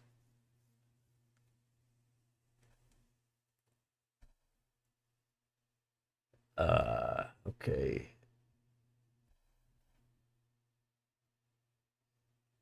Yeah, 81 here. That's pretty big landslide. Republicans not motivated here. Stephen A. Smith is not just entertaining. He's probably the best candidate.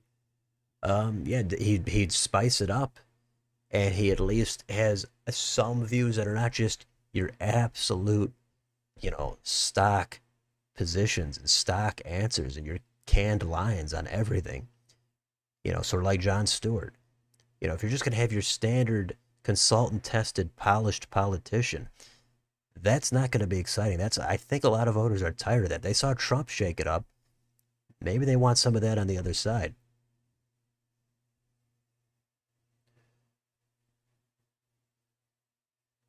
The 18 was a blue wave, except in the Senate. The Senate, Republicans picked up 2 seats. That is absolutely not a blue wave in the Senate. That is Republicans having a success. But in the House and governor, Dems, definitely success.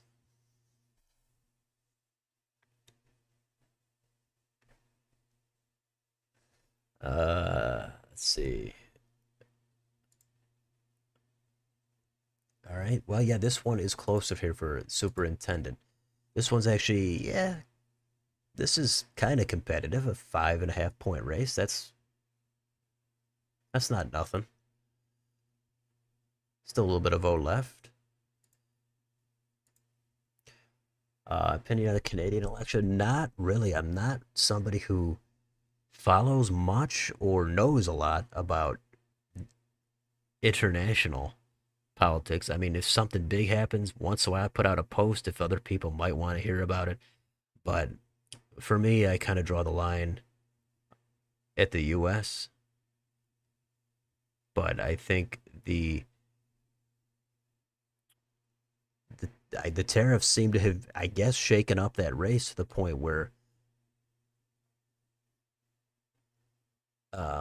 Pierre might not win anymore. I haven't checked in the last like couple of weeks, but that's what I hear.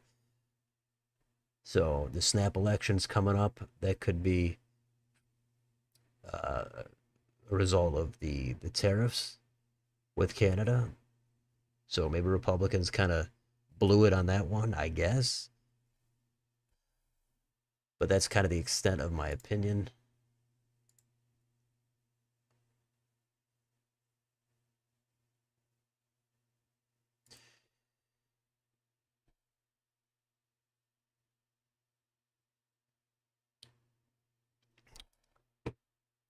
Anyway, I think we are going to have to wind it down here in a minute or two. Democrats won Arizona, Nevada. Yeah, I know the Dems did have some gains, but the net gain was in the Senate. Republicans gained. Opinion on election pulses newest. I haven't seen that, so couldn't tell you. Heading to bed. Well, Bernie, I'm probably going to be heading off myself here. The next stream, it's going to probably be in June during one of those primaries for New Jersey or Virginia or New York City. I would put a lot more weight on the New Jersey election and then Virginia. Maybe New York. I don't know. I have no idea. I can't predict my availability or what I'll be doing then, but the goal is to do one stream in June, at least for those elections. So that's the answer there. Okay, your Republican have good future in New Hampshire.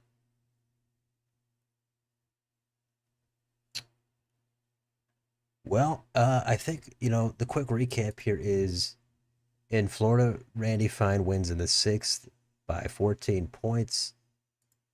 In the first, Jimmy Petronis wins by a similar margin. He doesn't win every county here, but comfortable double-digit wins for the Republicans, although they are considerably reduced from 2024. And then in Wisconsin, the Liberal candidate, Susan Crawford, has defeated Brad Schimmel with some vote outstanding, 84% in. Right now it's under 10 points. And then in the state superintendent of public instruction, it's a long title. It's closer, but the incumbent Jill Underly is in the lead here by 5 to 5.5 points.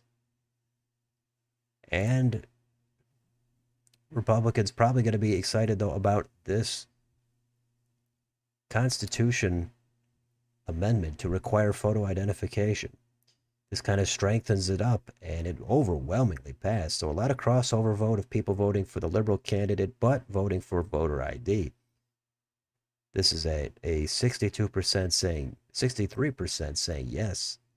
Every county except Dane voting in that direction. So that is kind of it. We'll see if there's any last minute questions here, and then we're going to sign it off.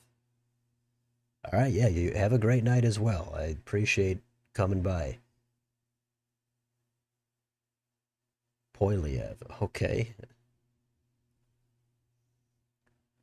Appreciate the food for thought, evening on the electorate.